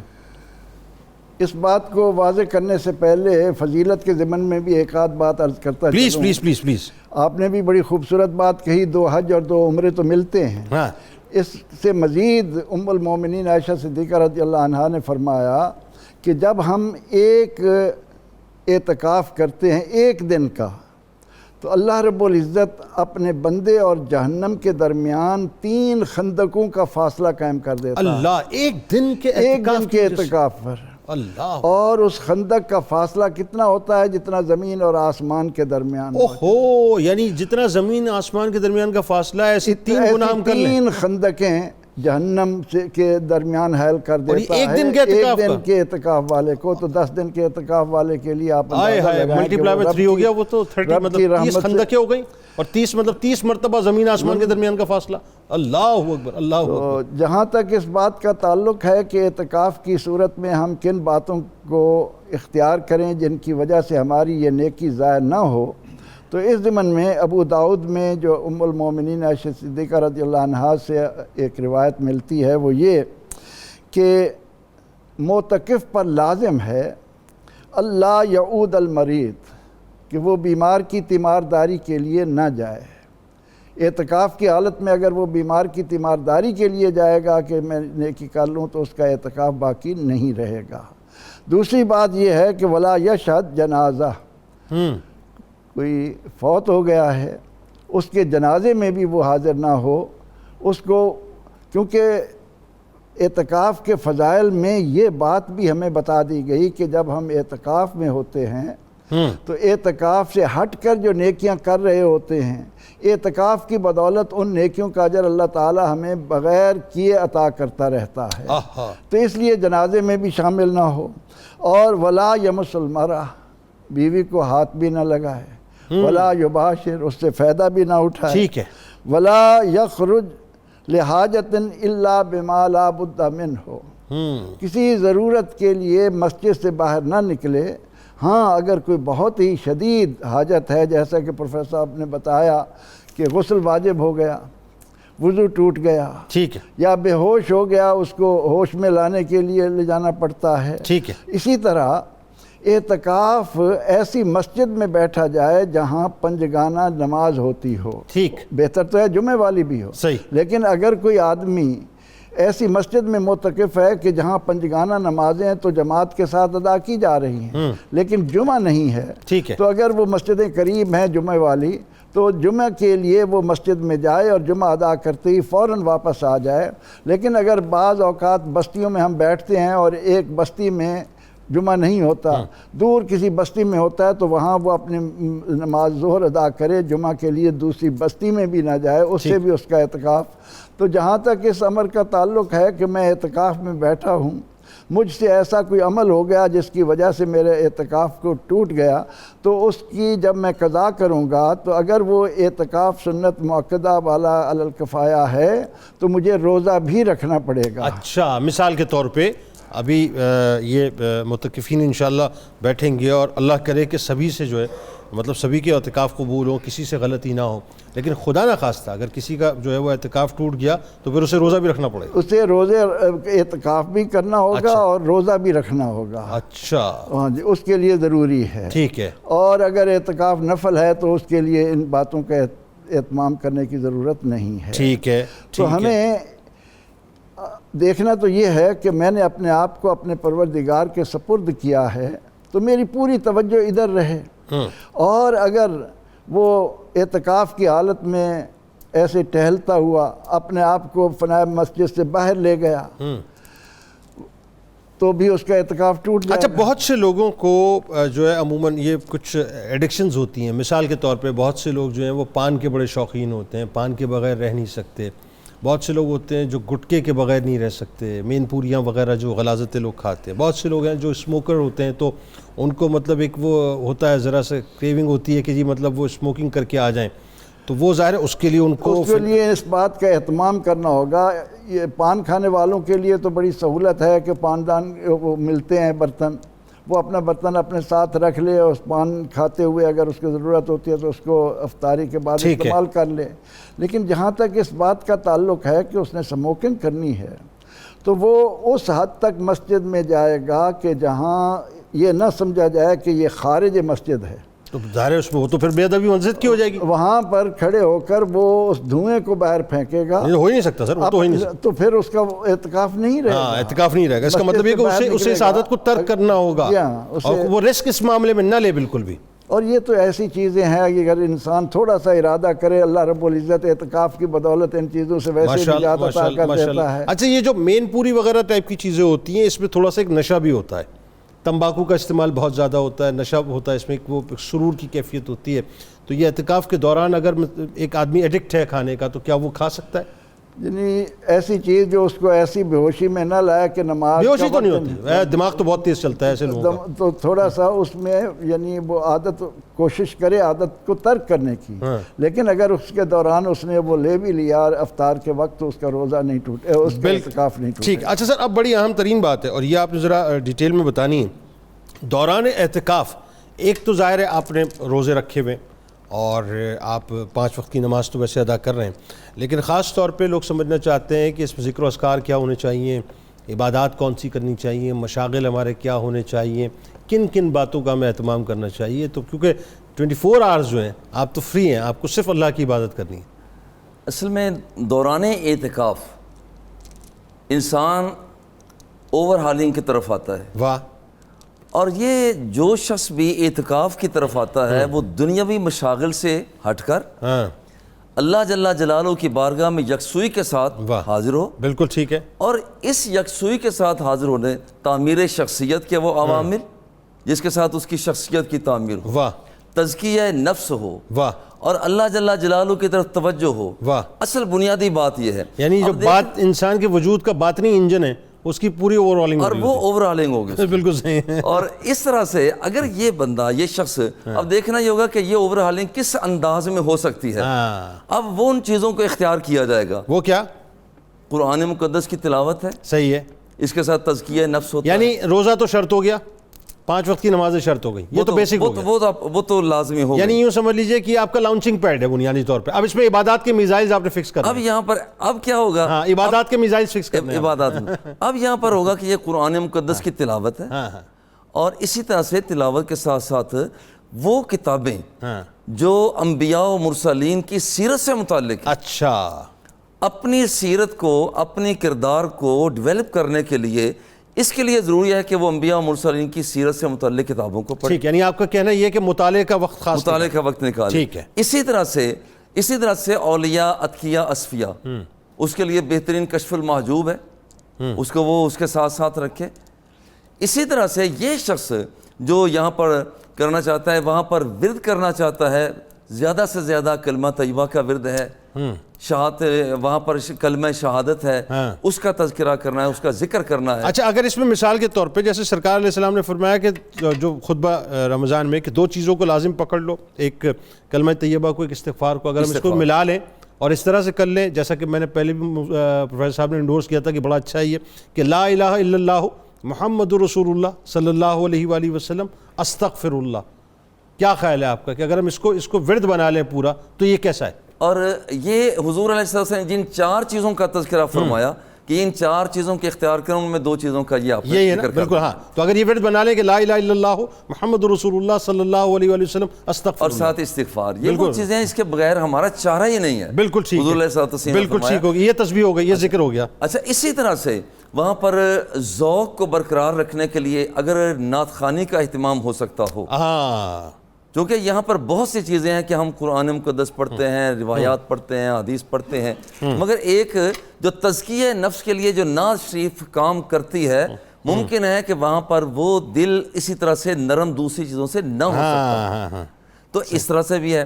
اچھا، یہ ساری چیزیں اگر یہ ساری چیزیں موبائل کی صورت میں بھی ہو سکتی ہیں، قرآن مقدس کی تلاوت بھی ہے، نعت شریف بھی ہے، وہاں پر اتقیاء، اصفیاء، انبیاء، اولیاء کے تذکرے بھی ہیں، اور وہاں پر تدبر، تفہم، سارا کچھ اس میں آ جاتا ہے، مگر اس میں ایک بات کو پیش نظر ضرور رکھا جائے کہ اگر یہ موبائل کے ذریعے سے یہ ساری چیزیں لی جائیں تو کم از کم وہ ہینڈز فری اتنے لگائے جائیں کہ وہاں پر جس وقت لگائے تو دوسرا آپ کا ساتھی، پڑوسی آپ کا، وہ متاثر نہ ہو۔ اچھا، ایک چیز اور بتائیے صاحب، اب یہ بات ہو گئی، اب تلاوت کلام پاک قرآن کو پڑھ کے مطلب اس کو سمجھنا، یہ بھی بڑی اہم ترین بات ہے، تو اگر روز کا یہ معمول رکھیں کہ میں نے ایک پارہ لازمی ختم کرنا ہے، یہ کیسا؟ کچھ لوگ وہ ہوتے ہیں قرآن مقدس کو پڑھتے ہیں اور ساتھ ساتھ وہ قرآن مقدس کا تدبر بھی کرتے رہتے ہیں۔ بالکل ٹھیک ہے، تو تدبر کے ساتھ کریں۔ وہ تدبر کے ساتھ پڑھنا، تدبر کے ساتھ تھوڑا سا پڑھنا، یہ بہتر ہے بغیر تدبر کے زیادہ پڑھنے سے۔ بالکل ٹھیک ہو گیا۔ اچھا، ایک چیز اور بتا دیں تاکہ وہ بھی انڈورس ہو جائے کہ روز اگر وہ صلاۃ التسبیح کا رات کو اہتمام کریں، رات کے کسی اور یہ تو حدیث پاک میں بھی آتا ہے کہ روزانہ صلاۃ التسبیح کو پڑھا جائے، اگر نہیں ہے تو پھر ہفتے میں پڑھا جائے، اور پھر یہ ہے کہ اگر پھر مہینے میں، سال میں، ورنہ کم از کم زندگی میں تو ایک مرتبہ پڑھیں۔ یعنی ایک پیکج بن گیا، تلاوت کلام پاک بھی ہے، صلاۃ التسبیح بھی ہے، لا الہ الا اللہ محمد رسول اللہ صلی اللہ علیہ وسلم، استغفر اللہ، اور یہ سارے تزکیہ نفس کے سب تزکیہ نفس۔ بالکل ٹھیک ہو گیا۔ باقی جو آپ نے نعت خوانی کا بتایا، آپ نے جو کتب بینی کا بتایا، ساری چیزیں اس میں الحمدللہ شامل ہو گئیں۔ فقیر حسین صاحب ملتان سے، السلام علیکم۔ جی سر۔ وعلیکم السلام جی، فقیر صاحب فرمائیے۔ میں بھائی پوچھنا سی کہ جیویں نا اعتکاف دے متعلق ہی پوچھنا سی۔ ٹی وی کا والیوم فقیر حسین صاحب بند کر دیجیے گا، اور میری پنجابی جو ہے وہ تھوڑی سی کمزور ہے، تو اگر آپ اردو میں بات کریں گے تو میرے لیے بہت آسانی ہوگی۔ اچھا، ٹی وی کا والیوم بند کر دیں۔ پہلے کر دیا جناب، فرمائیے۔ کر دیا۔ میں نے یہ پوچھا سر، ہیلو جی فرمائیے۔ ہیلو جی فرمائیے۔ میں نے یہ پوچھنا تھا کہ جب اعتکاف میں بیٹھتے ہیں نا، اللہ تعالیٰ کی ذات آخری عشرے میں یہ اپنا لیلۃ القدر بھی عنایت کرتی ہے، تو اس کو آدمی کو تمام دن جاگنا چاہیے اور کوئی اسپیشل عبادت کرنی چاہیے، یہی جو کرتا ہے قرآن پاک پڑھے، ورد کرے، یہ کرتا رہے؟ دیکھیں، یہ جو آپ کو عبادات بتائی ہیں، یہ پورا پیکج ہی 10 دنوں کے لیے بتایا ہے، اور یہ پیکج ایسا ہے کہ اگر آپ یہی کر لیں انشاءاللہ تو بس کیا ہی بات ہو جائے۔ اور اگر آپ نے مس کیا ہے تو یوٹیوب پہ ضرور ہمارا پروگرام دیکھیے گا تاکہ تمام چیزیں آپ ریکال کر سکیں۔ بلقیس بی بی ملتان سے ہمارے ساتھ ہیں، السلام علیکم۔ وعلیکم السلام۔ جی محترمہ۔ جی جنید بھائی، پہلے تو آپ کا پروگرام بہت اچھا لگتا ہے، میں بہت پابندی سے دیکھتی ہوں۔ بہت شکریہ، جزاک اللہ بہن، جزاک اللہ۔ فرمائیے۔ میرا سوال یہ ہے، سوال بھی ہے اور نعت کی فرمائش بھی ہے۔ سوال یہ ہے کہ روزے کی حالت میں سرما اور مہندی لگا سکتے ہیں؟ روزے کی حالت میں سرما اور مہندی لگوانی ہے آپ کو؟ ٹھیک ہے جی، بالکل آپ کو بتاتے ہیں۔ بہت شکریہ، آپ نے ہمیں کال کیا۔ ایک اور کالر ڈاکٹر عرفان صاحب ہے، السلام علیکم۔ جی السلام علیکم سر۔ جی وعلیکم السلام جناب۔ بھائی کیا حال ہے؟ ٹھیک ہے؟ طبیعت سے ٹھیک ہے؟ الحمدللہ جناب، میں ٹھیک ہوں، آپ ٹھیک ہیں؟ جی شکر ہے۔ میں سوال یہ کرنا چاہتا ہوں سر، اگر اعتکاف میں مسجد میں بیٹھے تو گھر پہ ایسا مسئلہ بنتا ہے اور آپ مسجد سے گھر آ سکتے ہیں؟ اچھا، کوئی ایمرجنسی خدا نہ خاصہ اگر ہو جائے تو؟ جی کوئی ایسا ایمرجنسی ایسا ہوتا ہے جس میں مجبوری ہو تو آپ آ سکتے ہیں؟ بالکل آپ کو بتاتے ہیں ڈاکٹر صاحب، بہت شکریہ، آپ نے ہمیں جوائن کیا۔ کوئی ایمرجنسی اگر ہو جاتی ہے تو اس صورت میں کیا کیا جائے گا؟ اعتکاف توڑ دیا جائے گا؟ کیا کیا جائے گا؟ ہاں جی، اگر ایمرجنسی ہو جاتی ہے تو اس میں اعتکاف تو ٹوٹ جائے گا، ظاہر ہے اگر وہ باہر آتا ہے، لیکن اس کا گناہ نہیں ہوگا، گناہ نہیں ہوگا، اس کی قضا ادا کرنی ہوگی، اس کی قضا ادا کرنی ہوگی۔ وہ 1 دن کی ہوگی یا 10 دن کی ہوگی؟ نہیں، وہ 1 دن کی ہوتی ہے قضا۔ 1 دن، پھر آپ دوبارہ جوائن کر لیں گے؟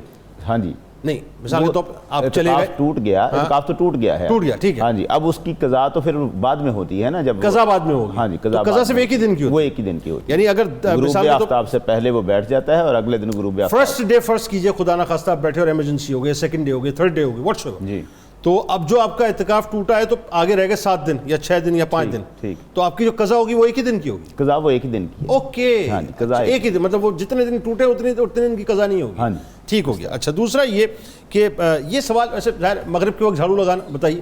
یہ توہم پرستیاں ہمارے ہاں چونکہ ہندو معاشرے کے قریب ہم رہے ہیں. کون سی کیا توہم پرستیاں سپرسٹیشن توہم پرستی ٹھیک ہے صحیح. تو یہ جو ہیں بنی ہوئی ہیں معاملات ایسے ہیں, ورنہ کسی بھی وقت جھاڑو لگانے کی کوئی ممانعت نہیں. صرف یہ ہے کہ سستی کی علامت ضرور ہے کہ دن کو جو کام کرنا چاہیے تھا, صبح کرنا چاہیے تھا کام, وہ تاخیر ہوئی اور رات کو. ورنہ ہمیں یہ بھی واقعہ ملتا ہے سیرت کی کتابوں میں کہ ایک بڑھیا کے گھر میں سیدنا ابو بکر صدیق رضی اللہ تعالیٰ عنہ رات کو جھاڑو لگا کے آیا کرتے تھے. تو وہ جھاڑو لگانے کی کہیں پر بھی کوئی ایسی ممانعت کسی وقت بھی اچھا مغربی کو کیوں لگانی ہے جھاڑو؟ صبح لگا دیں اٹھ کے. وہی ہے نا کہ یہ ایک سستی کی علامت تو ہے کہ آپ لگا رہے ہیں اس وقت میں, لیکن اسے ممانعت کوئی نہیں. بہت سے لوگ پتہ ہے میں آپ کو بتاؤں بہت سے لوگ کرتے ہیں, بہت سے لوگ یہ کہتے ہیں بھائی وہ مغرب پہ جھاڑو مت لگانا, وہ روزی چلی جاتی ہے, یہی ہے نا رزق چلا جاتا ہے. یہ سپرسٹیشنز ہیں, مطلب وہ روزی آئی کہاں سے چلی جاتی ہے. بات یہ کہ آپ جھاڑو لگائیے بس ٹھیک ہے, گھر کو صاف پاک رکھیں. اور سب سے بہتر بات تو یہ کہ صبح کی مطلب آپ کے دن کی ابتدا ہو, آپ کا گھر پاک صاف ہونا چاہیے, اس وقت صفائی ستھرائی ہونی چاہیے. بالکل ٹھیک ہے. اچھا جی اگر یہ مہندی اور سرما لگا لیا روزے پر کوئی فرق نہیں پڑتا, اثر نہیں پڑتا مہندی لگانے سے. سرما البتہ جو دارو ہوتا ہے آنکھ میں ڈالنے والا, اس کے بارے میں بعض علماء یہ کہتے ہیں کہ اس سے روزہ ٹوٹ جاتا ہے. اوکے فضائل قرآن پہ آتے ہیں. آئیے ذرا قرآن پاک کے بارے میں بتائیے. قرآن پاک کے بارے میں جی آغاز یہاں سے کرتے ہیں کہ یہ وہ کتاب ہے جس کے بارے میں نبی کریم صلی اللہ علیہ وآلہ وسلم نے ارشاد فرمایا لا تزیغ بہ الاہواء, اس سے خواہشات کبھی ٹیڑھی نہیں ہوں گی. لا یشبع منہ العلماء, اہل علم اسے پڑھ کر کبھی سیر نہیں ہوں گے. ولا یخلق علی کثرت الرد, بار بار پڑھنے سے یہ کبھی اس میں بوسیدگی نہیں آئے گی, یہ بندہ اکتا جاتا ہے, ایسا نہیں ہوگا.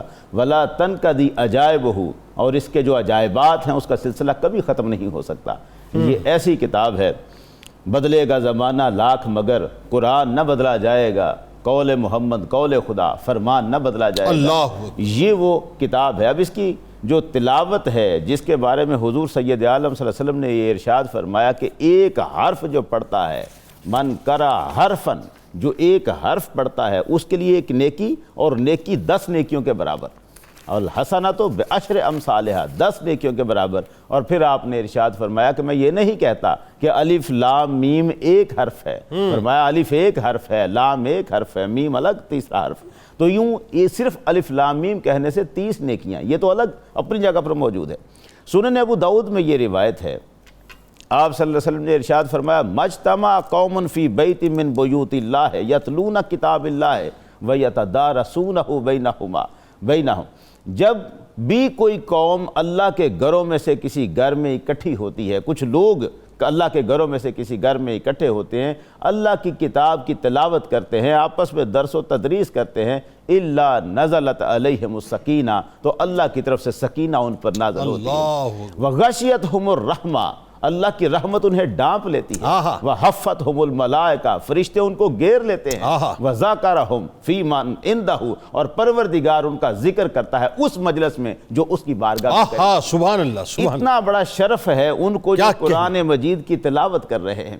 پھر یہی قرآن مجید ہے جو قیامت کے دن شفاعت کرنے کے لیے حاضر ہوتا ہے.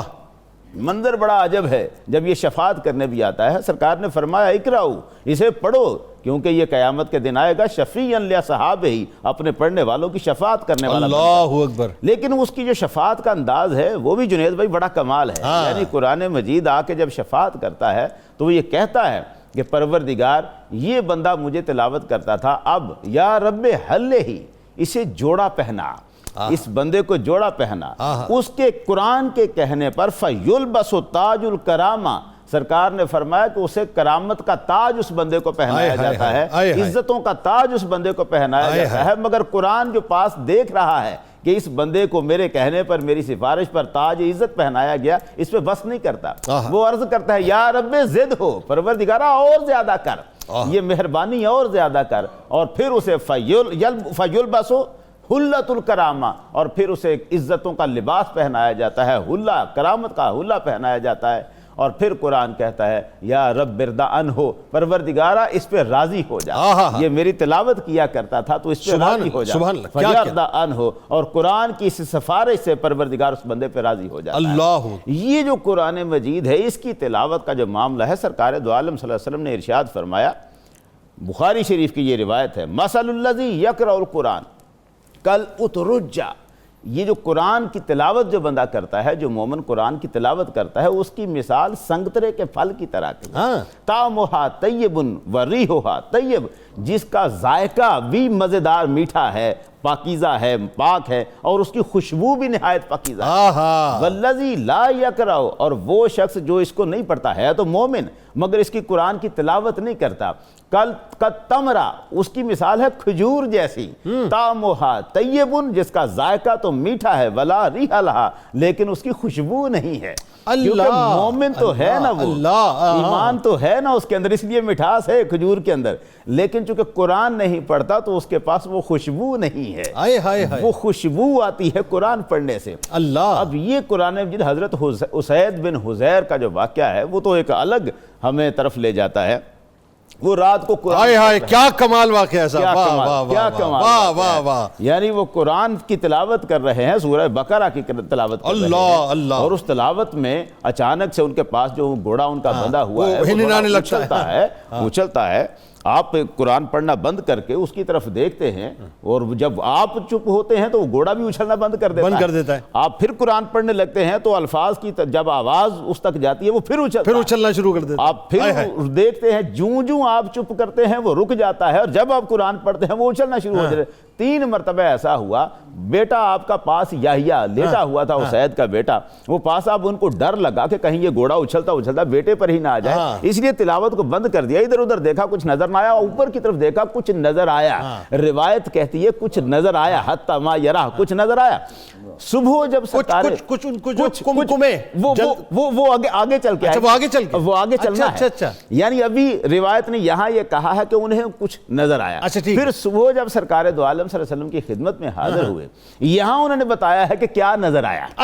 یعنی حضور کی خدمت اقدس میں جب حاضر ہوئے، وہاں آ کے انہوں نے یہ سارا واقعہ جب سنایا کہ حضور میں نے یوں جو معاملہ دیکھا، تو آپ نے فرمایا کہ اقرا یا ابن حذیر، اقرا یا ابن حذیر، حذیر پڑھتے رہتے۔ انہوں نے عرض کیا حضور میں نے دیکھا آسمان کے فائزہ مثل الظلۃ فیہا امثال المصابیح، ایک چھتری سی تھی جس میں روشنیاں ہی روشنیاں تھیں۔ سرکار دو عالم نے فرمایا اسے تلک الملائکۃ دنت لصوتک، یہ فرشتے تھے تیری آواز کے قریب ہو کے سن رہے تھے اسے، اور اگر تو اسے پڑھتا رہتا، ولو قرأت، اگر تو پڑھتا رہتا، لأصبحت ینظر الناس الیہا، تو تو صبح اس حال میں کرتا کہ مدینے کے سارے لوگ ان کو دیکھ لیتے۔ ہائے سبحان اللہ، فرشتوں کو دیکھ کیا تلاوت قرآن جو ہے، بلکہ یہ تو وہ کتاب ہے، تلاوت تو اگلا مرحلہ ہے، النظر فی المصحف عبادت، اسے تو بس دیکھ لینا بھی پروردگار کی عبادت ہے۔ سبحان اللہ۔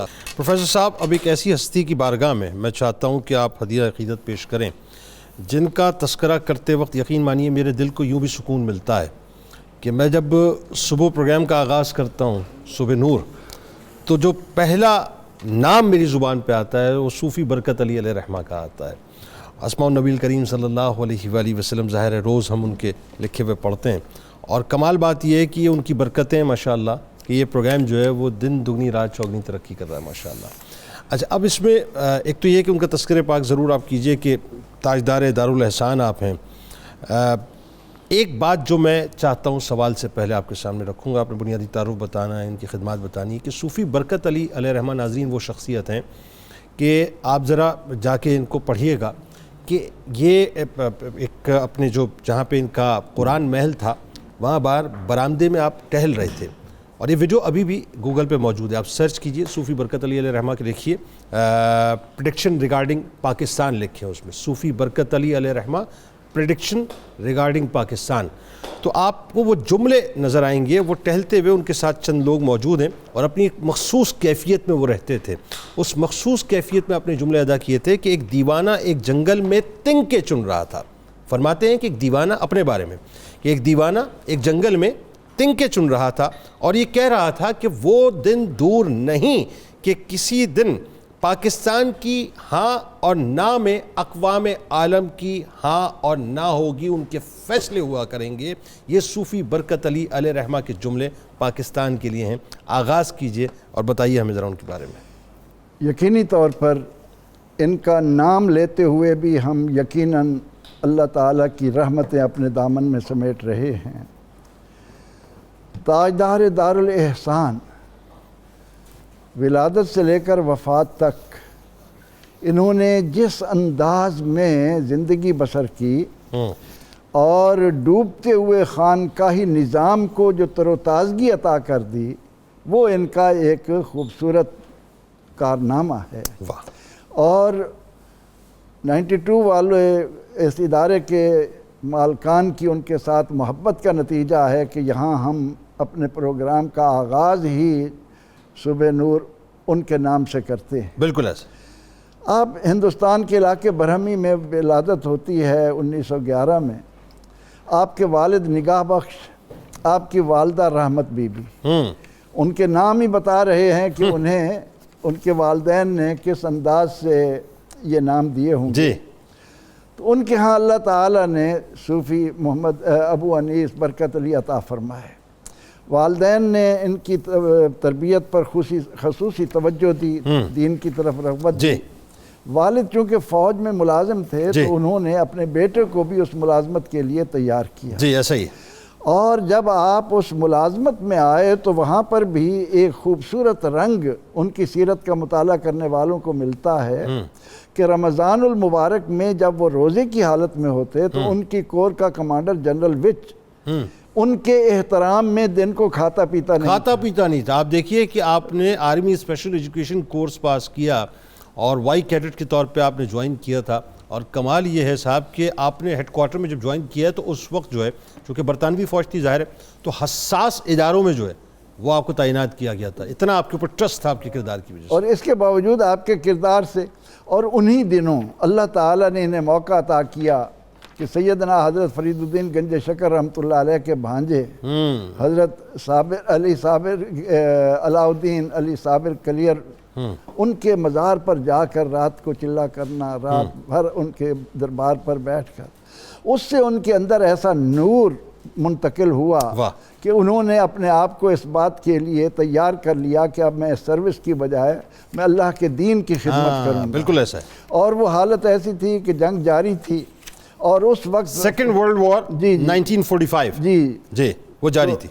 اس وجہ سے ان کے لیے اس ملازمت کو ترک کرنا بہت مشکل تھا، لیکن انہوں نے کسی بات کی پرواہ نہ کرتے ہوئے استعفیٰ دیا، چھوڑا۔ سزا کے طور پر انہیں کئی تکلیفیں دی گئیں اور انہیں زہر بھی دیا گیا، لیکن اللہ تعالیٰ نے ان سے کام لینا تھا اور پاکستان اور خصوصاً پنجاب کے حصے میں یہ نصیبہ جاگنا تھا، یہ خوشبختی آنی تھی۔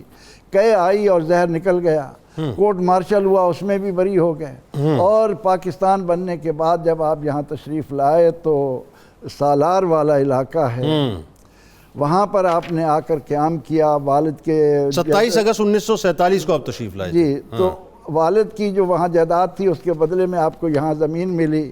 زمین اس وقت ویران تھی، لیکن آپ نے اس ویران زمین کو بھی اتنا خوبصورت آباد کیا کہ بہت بڑی مسجد، بہت بڑا تاج قرآن محل، بہت بڑا ہاسپیٹل، بہت بڑا دینی ادارہ وہاں قائم کیا۔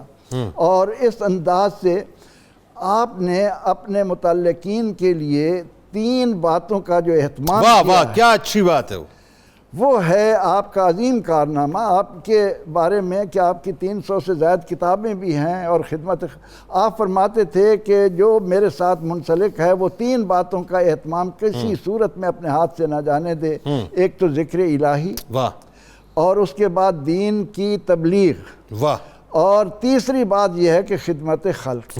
اس خدمت خلق کے لیے آپ نے اتنے کارہائے نمایاں سر انجام دیے کہ 1997 میں اس دنیا سے پردہ فرمانے کے بعد بھی آپ کا وہاں سے چونکہ کیمپ منتقل ہوا سمندری روڈ پر،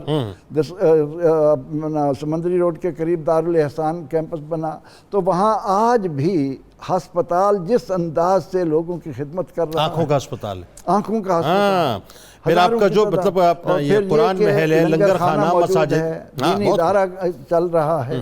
تو اللہ رب العزت نے انہیں اس انداز سے خوشبختی نصیحت فرمائی کہ آج ہمارے لیے ان کا نام بھی زبان پر لانا یقیناً یہ بڑے شرف کی بات ہے۔ اللہ تعالیٰ ان کے صدقے ہماری مغفرت فرمائے۔ اور ڈاکٹر صاحب اب آپ کی طرف آتے ہیں، اور میں اس تصور کے ساتھ، کیونکہ ظاہر ہے اب سوال میں کرنا چاہ رہا ہوں کہ مسلمانوں کی قرآن سے دوری اور جو امت کی تباہی، یہ بڑی اہم ترین بات ہے. ساتھ ہمارے ساتھ ناظرین آپ رہیں, کیونکہ میں جب اس تصور کو پڑھتا ہوں تو وہ مصرے سامنے آ جاتے ہیں کہ طاقوں میں سجایا جاتا ہوں, آنکھوں سے لگایا جاتا ہوں, تعویذ بنایا جاتا ہوں, دھو دھو کے پلایا جاتا ہوں, جزدان حریر و ریشم کے اور پھول ستارے چاندی کے, پھر عطر کی بارش ہوتی ہے, خوشبو میں بسایا جاتا ہوں, جیسے کسی طوطا و مینا کو کچھ بول سکھائے جاتے ہیں, اس طرح پڑھایا جاتا ہوں, اس طرح سکھایا جاتا ہوں. جب قول و قسم لینے کے لیے تکرار کی نوبت آتی ہے, پھر میری ضرورت پڑتی ہے, ہاتھوں پہ اٹھایا جاتا ہوں. دل سوچ سے خالی رہتے ہیں, آنکھیں ہیں کہ نم ہوتی نہیں, کہنے کو ایک ایک جلسے میں پڑھ پڑھ کے سنایا جاتا ہوں. نیکی پہ بدی کا غلبہ ہے, سچائی سے بڑھ کر دھوکہ ہے, ایک بار ہنسایا جاتا ہوں, 100 بار رلایا جاتا ہوں. یہ میری عقیدت کے دعوے, یہ میری عقیدت کے دعوے قانون پہ راضی غیروں کے, یوں بھی مجھے رسوا کرتے ہیں, ایسے بھی ستایا جاتا ہوں. کس بزم میں میرا ذکر نہیں, کس عرس میں میری دھوم نہیں, پھر بھی میں اکیلا رہتا ہوں, مجھ سا بھی کوئی مظلوم نہیں. طاقوں میں سجایا جاتا ہوں, آنکھوں سے لگایا جاتا ہوں, تعویذ بنایا جاتا ہوں, دھو دھو کے پلایا جاتا ہوں. ذرا بتائیے ڈاکٹر صاحب, یہ جو قرآن سے تعلق ہے ہمارا, قرآن سے دوری پیدا ہو گئی, امت تباہی پہ کھڑی ہوئی ہے, کیسے دیکھتے ہیں اس بات کو؟ جب تک اہل اسلام قرآن مقدس سے جڑے رہے تو اس کی اپنی ایک تاثیر رہی. بالکل ٹھیک ہے. قرطبہ کی لائبریری میں 1 ملین کتابیں موجود تھیں. 1 ملین 1 ملین کتابیں موجود, 10 لاکھ کتابیں. طرابلس کی لائبریری کے اندر 2 ملین کتابیں موجود, 20 لاکھ کتابیں, 2 ملین کتابیں. اور پھر یہ ہے کہ یہ طرابلس کی لائبریری ہے, بغداد کی لائبریری, اسپین کے اندر ہر سال 75,000 کتابوں کو جمع کیا جاتا. اللہ. اور یہ وہ دور تھا جو کہ قرآن مقدس کے ساتھ اہل اسلام کی وابستگی کا دور تھا. آئے ہائے ہائے. اور یہاں تک زمین کے قطر کو معلوم کیا مسلمانوں نے, آسمانوں پر کمندیں ڈالیں مسلمانوں نے, معدل اللیل معدل النہار کا تجزیے لگائے مسلمانوں نے لگائے. ایسا ہی ہے. یہ اسی وقت ہے. اور پھر یہ آج کا یورپ, یہ توجہ طلب بات, آج کا یورپ جو اتنا نازاں ہے, صورتحال یہ ہے کہ یہ تو اس وقت کپڑے کے تصور سے بھی آری تھا, جبکہ بغداد کے اندر مخمل کے ململ کے وہ باقاعدہ طور پر ملیں لگی ہوئی تھیں. ایسا ہی. اور یہ قرآن مقدس کے ساتھ وابستگی ایسی کہ یہاں حضور علیہ الصلوۃ نے فرمایا, جو شخص یہ چاہتا ہے کہ رب سے باتیں کرے, اذا احب احدکم ان یحدث ربہ فلیقرأ القرآن, جو رب سے باتیں کرنا چاہتا ہے وہ قرآن مقدس کو پڑھے. سبحان اللہ. لیکن یہ تدبر اور تفہم کے ساتھ. ہاں, حضور علیہ الصلوۃ نے یہاں پر تدبر اور تفہم کے ساتھ پڑھنے کی طرف ہی فرمایا. قرآن مقدس خود فرماتا ہے, افلا ينظرون الى الابل کیف خلقت. ہائے ہائے ہائے. یعنی یہاں پر کیا تم آسمانوں کو نہیں دیکھتے ہو, کیا تم زمین کی وسعتوں کو نہیں دیکھتے ہو, کیا تم غور نہیں کرتے, کیا غور نہیں کرتے ہو. اور پھر دوسری باتیں اپنی جگہ, وفی انفسکم افلا تتدبرون. تدبر ہے, تفکر ہے. اور جب تک یہ تدبر اور تفکر یہاں پر قرآن مقدس کے ساتھ, حضرت ابن عمر رضی اللہ تعالی عنہ, آپ نے 12 سال کے اندر سورہ البقرہ 12 سال کے اندر سورہ البقرہ آپ نے پڑھی. 12 برس کے اندر, اندازہ کریں, اللہ اکبر, 12 برس. اور اسی طرح سے اگر قرآن مقدس کو تھوڑا پڑھا جائے, زیادہ پڑھنے کی وجہ مگر تدبر کے ساتھ پڑھا جائے, تو یہ اللہ جل جلالہ کی طرف سے خاص اور کرم. بالکل ٹھیک ہے. واصل بھائی, آخر میں بس بالکل فائنل نوٹ, قرآن کے حوالے سے ہماری ذمہ داریاں کیا بنتی ہیں؟ بہت اہم ترین بات ہے. بالکل جنید بھائی, اس میں تو اقبال کا وہ شعر مجھے یاد آ رہے ہیں کہ جو انہوں نے کہا تھا کہ صفائے دہر سے باطل کو مٹایا کس نے, ہائے ہائے, نوع انسان کو غلامی سے چھڑایا کس نے. ہائے ہائے ہائے. میرے کعبے کو جبینوں سے بسایا کس نے، میرے قرآن کو سینے سے لگایا کس نے، تھے تو آبا وہ تمہارے ہی مگر تم کیا ہو، ہاتھ پہ ہاتھ درے منتظر فردا اللہ۔ اور پھر اقبال کہتے ہیں وہ زمانے میں معزز تھے مسلمان ہو کر اور تم خار ہوئے تارک قرآن ہو کر۔ یہ جو معاملہ ہے قرآن مجید کے ساتھ ہمیں خود جڑنا اور اپنی نسلوں کو جوڑنا، یہ وقت کی سب سے اہم ضرورت ہے۔ تلاوت سے بڑھ کر یعنی ثواب ہے بلا شبہ، ایک حرف کی تلاوت کا ثواب ہے، اس کی زیارت کا بھی ثواب ہے، لیکن تلاوت سے بڑھ کر اس کی تفہیم بھی تو ایک مسئلہ ہے، اس کی سمجھ بوجھ بھی تو ایک مسئلہ ہے، اس سمجھنے کے بعد اس پر عمل کرنا اگلا مسئلہ ہے۔ ہم جو تارک قرآن ہیں تو وہ یہ ہیں کہ تلاوت تو کر رہے ہیں مگر قرآن کے تقاضے، قرآن کے ارشادات پر عمل نہیں کر رہے۔ ہمارا ضمیر الگ ہے، وہی جو اقبال نے کہا تیرے ضمیر پہ جب تک نہ ہو نزول کتاب، گرا کشا ہے نہ راضی نہ صاحب کشاف۔ یہ جو ضمیر پہ نازل نہیں ہوتا جب تک ہمارا ضمیر قرآن کی آیات سے جڑ نہیں جاتا، وہی حکم ہمیں ہمارا ضمیر نہیں دیتا جو قرآن دے رہا ہے، تب تک ہم فلاح اور اصلاح کے مقام پر نہیں پہنچ سکتے۔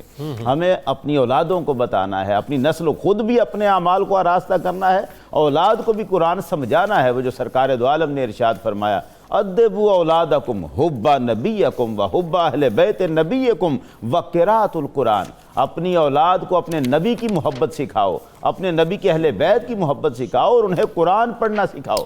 وہ جو قرآن پڑھنا ہے، قرآن کو سمجھ کر اس کے مطابق چلنا ہے۔ ہمارے ہاں یہ بڑا معاملہ ہے کہ اگرچہ محافل کثرت سے ہوتی ہیں لیکن دروس قرآن کی محافل کم ہوتی ہیں، قرآن مجید کی تفسیر کی محافل کم ہوتی ہیں۔ اس کی تفسیر و تشریح جب لوگوں کے اندر، دلوں کے اندر اترے، وہ ہماری ذمہ داری ہے۔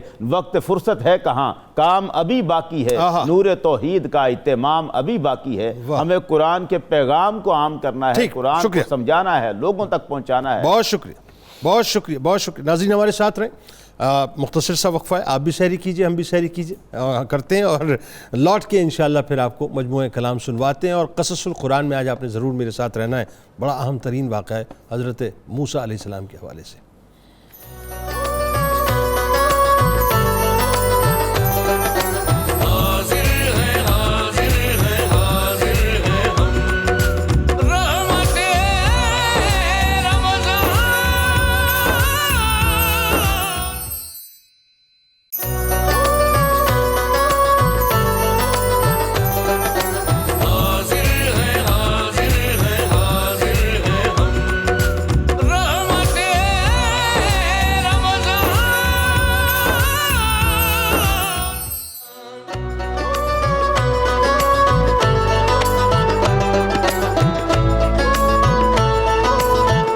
ایک بار پھر ناظرین میں آپ کو خوش آمدید کہتا ہوں۔ رحمت رمضان کی خصوصی براہ راست نشریات میں قصص القرآن کا موقع ہے اور آج حضرت موسیٰ علیہ السلام کی قوم کا تذکرہ ہے۔ بڑی امیزنگ ناظرین سٹوری ہے، اس میں خاص طور پہ میں آپ کو بتلاؤں کہ یہ جو معاملہ ہے بنیادی طور پہ اس میں اللہ تبارک و تعالیٰ نے جب ظاہر بار بار انہوں نے یعنی قوم نے یہ ڈیمانڈ کی کہ ہم تو براہ راست معاذ اللہ کو دیکھنا چاہتے ہیں اور جو احکامات آپ لے کے آئیں 10 کمانڈمنٹس جو آپ لے کے آئے تھے وہ ہم براہ راست اللہ سے سننا چاہتے ہیں، تو اللہ تبارک و تعالیٰ نے غیظ و غضب میں یعنی ایک موقع آیا کہ غیظ و غضب میں کوہ طور اٹھا کے ان کے سروں پر لا کر کھڑا کر دیا۔ آپ سوچئے ناظرین کہ کوہ طور، میں پہاڑ کی بات کر رہا ہوں، پتھر کی بات نہیں کر رہا، پورا کوہ طور ان کے سر پہ لا کے کھڑا کر دیا۔ اس کے بعد کیا ہوا یہ میں آپ کو بتلاؤں گا، لیکن اس سے پہلے ایک بات آپ کو اور بتلاؤں۔ یہ جو بنی اسرائیل ہے ناظرین، یہ تقریباً روایتوں میں آتا ہے کہ 450 برس کے قریب جابر بادشاہوں کے تسلط میں رہے، غلامی میں رہے، مصریوں کی غلامی میں رہے اور بے انتہا ان کے اوپر ظلم و ستم کیا جاتا تھا، بے انتہا ان کو پریشان کیا جاتا تھا۔ اور یہ بھی بڑی عجیب سی بات ہے صاحب کہ موسیٰ علیہ السلام بڑے شفیق، بار بار جو ہے ان کی معافی قبول کر لیتے تھے، بار بار اللہ کی بارگاہ میں ان کے لیے دعا کرتے تھے، بار بار اللہ تعالیٰ ان کے کہنے پہ، ان کی عرضی پہ ان کو معاف بھی کر دیا کرتا تھا۔ یعنی آپ تھوڑا سا ریکال کیجئے کہ 5 مختلف قسم کے عذاب آئے، اللہ تبارک و تعالیٰ نے ان کو معاف کیا اور بنی اسرائیلیوں کو محفوظ رکھا۔ آپ ریکال کیجئے کہ ساحروں سے مقابلہ ہوا، ساحروں کو جو ہے پچھاڑا، ان کے الوژن کو ختم کیا، موسیٰ علیہ السلام کی سارے معجزات بنی اسرائیل دیکھ رہے تھے، آل فرعون بھی دیکھ رہے تھے ظاہر ہے۔ پھر اس طرح سے ناظرین آپ کے ذہن میں رہے کہ جب انہوں نے بچڑے کی پوجا شروع کر دی تھی تو اللہ تبارک و تعالیٰ نے موسیٰ علیہ السلام کے ذریعے سے اس الوژن کو بھی ختم کیا اور سامری کے معاملے کو بھی ختم کیا، یعنی ساری چیزیں۔ پھر آخر میں وہ جو کلائمیکس تھا کہ دریائے نیل کو چیر کے جانا اور پھر فرعون کا فرعونیوں کا اس میں غرق ہو جانا، یعنی اتنے بڑے بڑے معجزات دیکھنے کے بعد بھی یہ عجیب قوم تھی صاحب کہ ہر وقت دلیل مانگتی تھی، ہر بات پہ دلیل مانگتی تھی، سب کچھ دیکھنے کے باوجود دلیل مانگا کرتے تھے۔ اب ہوا کہ ناظرین کہ جب بنی اسرائیل کا گائے کے پوجنے والا جو جرم تھا وہ معاف کر دیا گیا تو اب موسیٰ علیہ السلام نے ان سے فرمایا کہ میرے پاس یہ جو الواح یعنی تختیاں ہیں یہ وہ کتاب ہے جو اللہ تبارک و تعالیٰ نے تمہاری ہدایت اور دنیاوی اور دینی زندگی کے لیے فلاح کے لیے مجھے عطا کی ہے، یہ تورات ہے اور اب تمہارا فرض ہے یعنی اولڈ ٹیسٹمنٹ، اب تمہارا فرض ہے کہ اس پر ایمان لاؤ اور اس کے احکام کی تعمیل کرو۔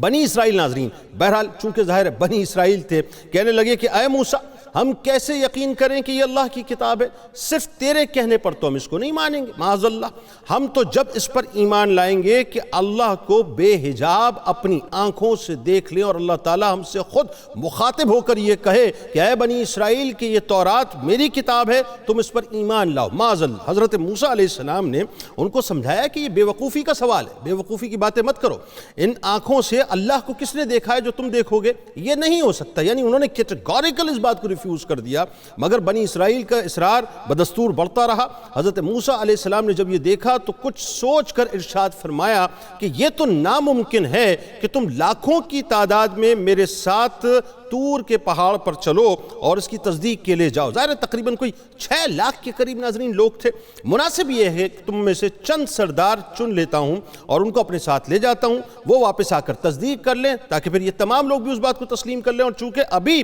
گوسالہ پرستی کر کے ایک بہت بڑا گناہ کر چکے ہو اس لیے اظہار ندامت اور اللہ سے آئندہ نیکی کے عہد کے لیے بھی یہ موقع مناسب ہے۔ قوم ناظرین اس پر راضی ہو گئی، یعنی آپ نے نمائندوں کو چننے کی جو بات رکھی قوم اس پر رضامند ہو گئی۔ حضرت موسیٰ علیہ السلام نے ناظرین تمام لوگوں میں سے 70 سرداروں کو چن لیا، اپنے ساتھ لیا اور طور پہ آپ پہنچ گئے۔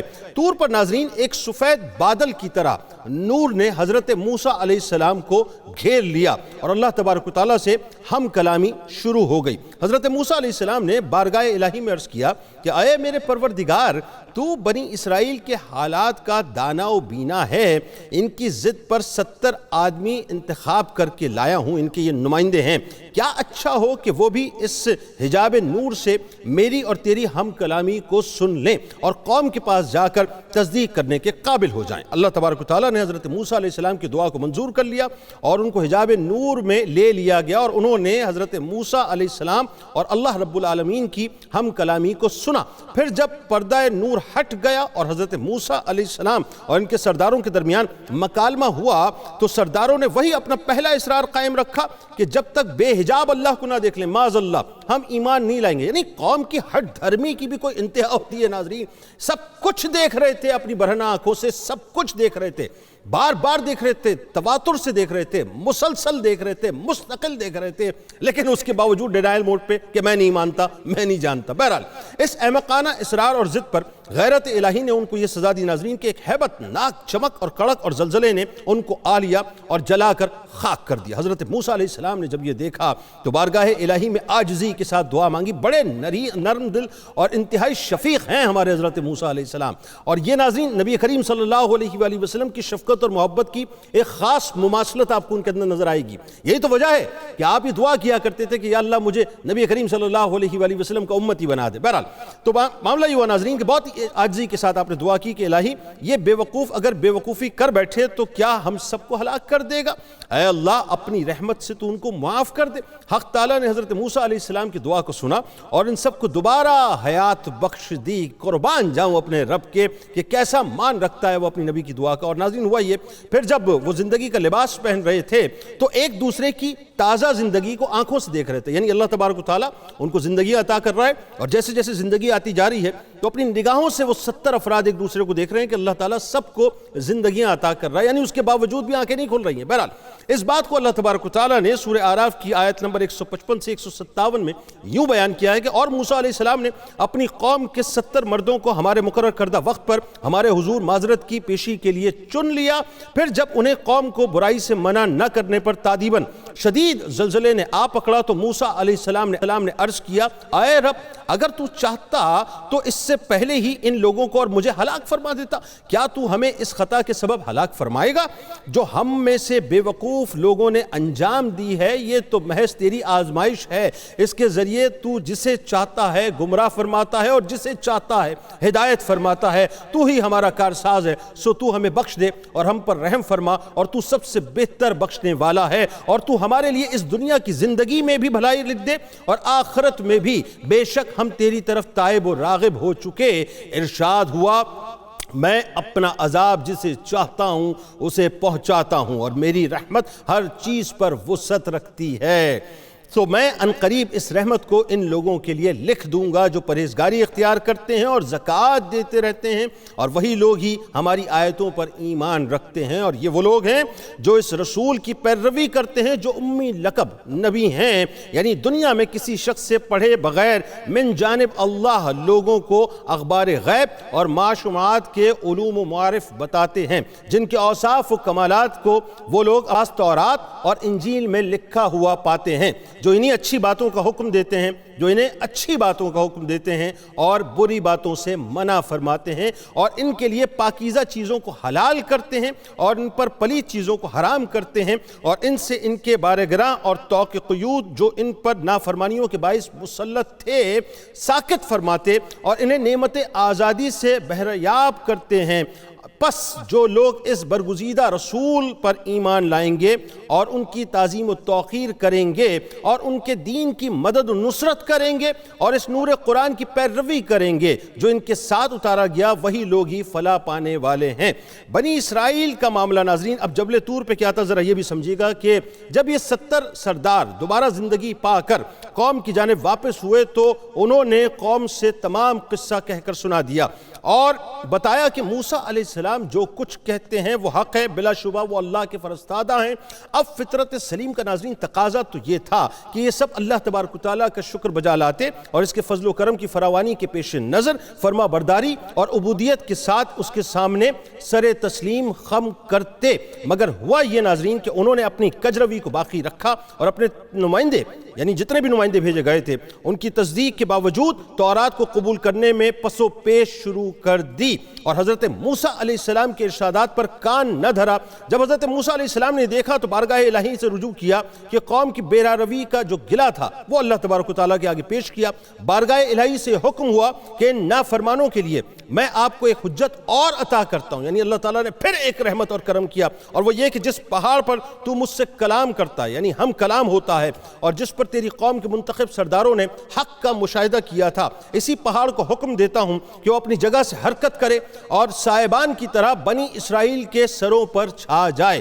ناظرین کرام بہت توجہ رہے آپ کی، یعنی اللہ تبارک و تعالیٰ اب کوہ طور کو زمین سے اٹھانا چاہتا ہے، اب حکم ہونے والا ہے، کن ہونے والا ہے، اور اس کے بعد وہ پہاڑ اٹھے گا اور اٹھنے کے بعد بنی اسرائیل کے سروں پر آ جائے گا اور زبان حال سے یہ اعلان کرے کہ موسیٰ اللہ کا سچا پیغمبر ہے، یعنی یہ پہاڑ کہے گا، اب طور کہے گا کہ موسیٰ علیہ السلام اللہ کے سچے پیغمبر ہیں اور تورات بے شبہ اللہ کی سچی کتاب ہے، اور اگر یہ دونوں حق و صداقت کا مظہر نہ ہوتے تو عظیم الشان نشان تم نہ دیکھتے جس کا ظہور قدرت الہی کے سوا اور کسی طرح ناممکن ہے۔ چنانچہ جو ہی اللہ تبارک و تعالیٰ کا ناظرین یہ فیصلہ ہوا، طور یعنی طور کا پہاڑ ان کے سروں پر یعنی ہوا یہ ان کے سروں سے اٹھا، یعنی جتنا بھی مطلب پہاڑ تھا وہ اس کا پورا جو سرے تھے ناظرین وہ اپنے سروں سے اٹھا، اور سروں سے اٹھنے کے بعد ان کے سروں پر آ کر صاحبان کی طرح نظر آنے لگا اور زبان حال سے کہنے لگا، یعنی طور اب پکار کے کہہ رہا ہے، پہاڑ پکار کے کہہ رہا ہے کہ اے بنی اسرائیل اگر تم میں عقل و ہوش باقی ہے اور حق و باطل کی تمیز موجود ہے تو غور سے سنو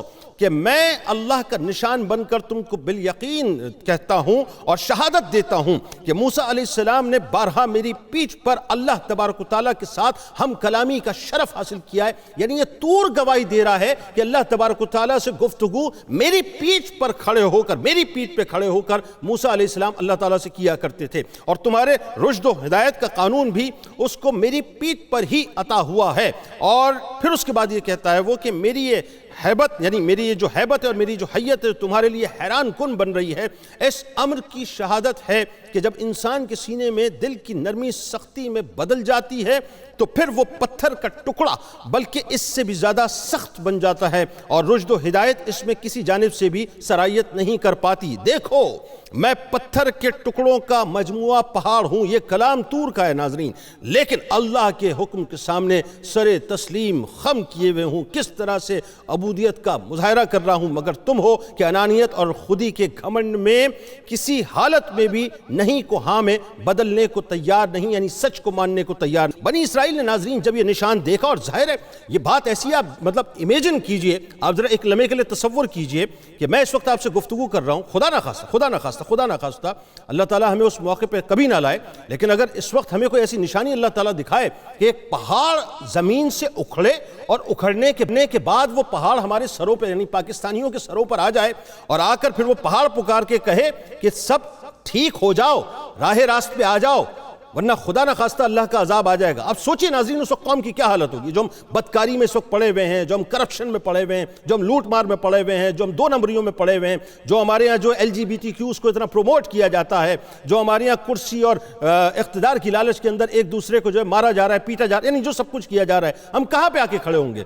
لیکن وہی بات ہے، وہ آزمائش ان کے ساتھ گزر چکی ہے، وہ دیکھ چکے ہیں. بنی اسرائیل نے ناظرین جب یہ نشان دیکھا تو اب اسے وقتی خوف و دہشت کا ثمرہ سمجھیے یا اللہ کے عظیم الشان نشان کا مشاہدے کا نتیجہ سمجھیے ناظرین. یقین کیجئے کہ بنی اسرائیل تورات کی جانب متوجہ ہوئے اور حضرت موسیٰ علیہ السلام کے سامنے اس کے احکام کی، یعنی ان کے احکام کی تعمیل کا اقرار کرنے لگے. تب اللہ تبارک و تعالیٰ کا فرمان ذیشان ہوا کہ اے بنی اسرائیل، ہم نے جو کچھ تم کو دیا اس کو مضبوطی سے تھام لو، اور جو تورات میں درج ہے اس کی تعمیل کرو تاکہ تم پرہیزگار اور متقی بن سکو. مگر افسوس ناظرین، بنی اسرائیل کا یہ عہد و میثاق ہنگامی ثابت ہوا اور زیادہ عرصے تک وہ اس پر کاربند نہ رہ سکے. جو ان کی عادت تھی، حسب عادت وہ اس کی خلاف ورزی کرنے لگے. بنی اسرائیل کی اس روش کو اللہ تبارک و تعالیٰ نے سورہ بقرہ کی آیت نمبر 63 اور 64 میں یوں بیان کیا ہے، اور یاد کرو جب ہم نے تم سے پختہ عہد لیا اور تمہارے اوپر طور کو اٹھا کھڑا کیا کہ جو کچھ ہم نے تمہیں دیا اسے مضبوطی سے پکڑے رہو، اور جو کچھ اس کتاب تورات میں لکھا ہے اسے یاد رکھو تاکہ تم پرہیزگار بن جاؤ. پر پھر اس عہد و تنبیہ کے بعد بھی تم نے روگردانی کی. پس اگر تم اللہ کا فضل اور اس کی رحمت تم پر نہ ہوتی تو تم یقیناً تباہ ہو جاتے. ناظرین کرام، یہ قصہ یہاں پر ختم ہوا. انشاءاللہ زندگی رہی تو شام 4 بجے افطار کی خصوصی براہ راست نشریات ملاقات کروں گا. اس دعا، اس امید، اس یقین کے ساتھ اجازت دیجیے کہ اللہ تعالیٰ آپ کا، ہمارا، ہم سب کا حامی و ناصر ہو. آمین.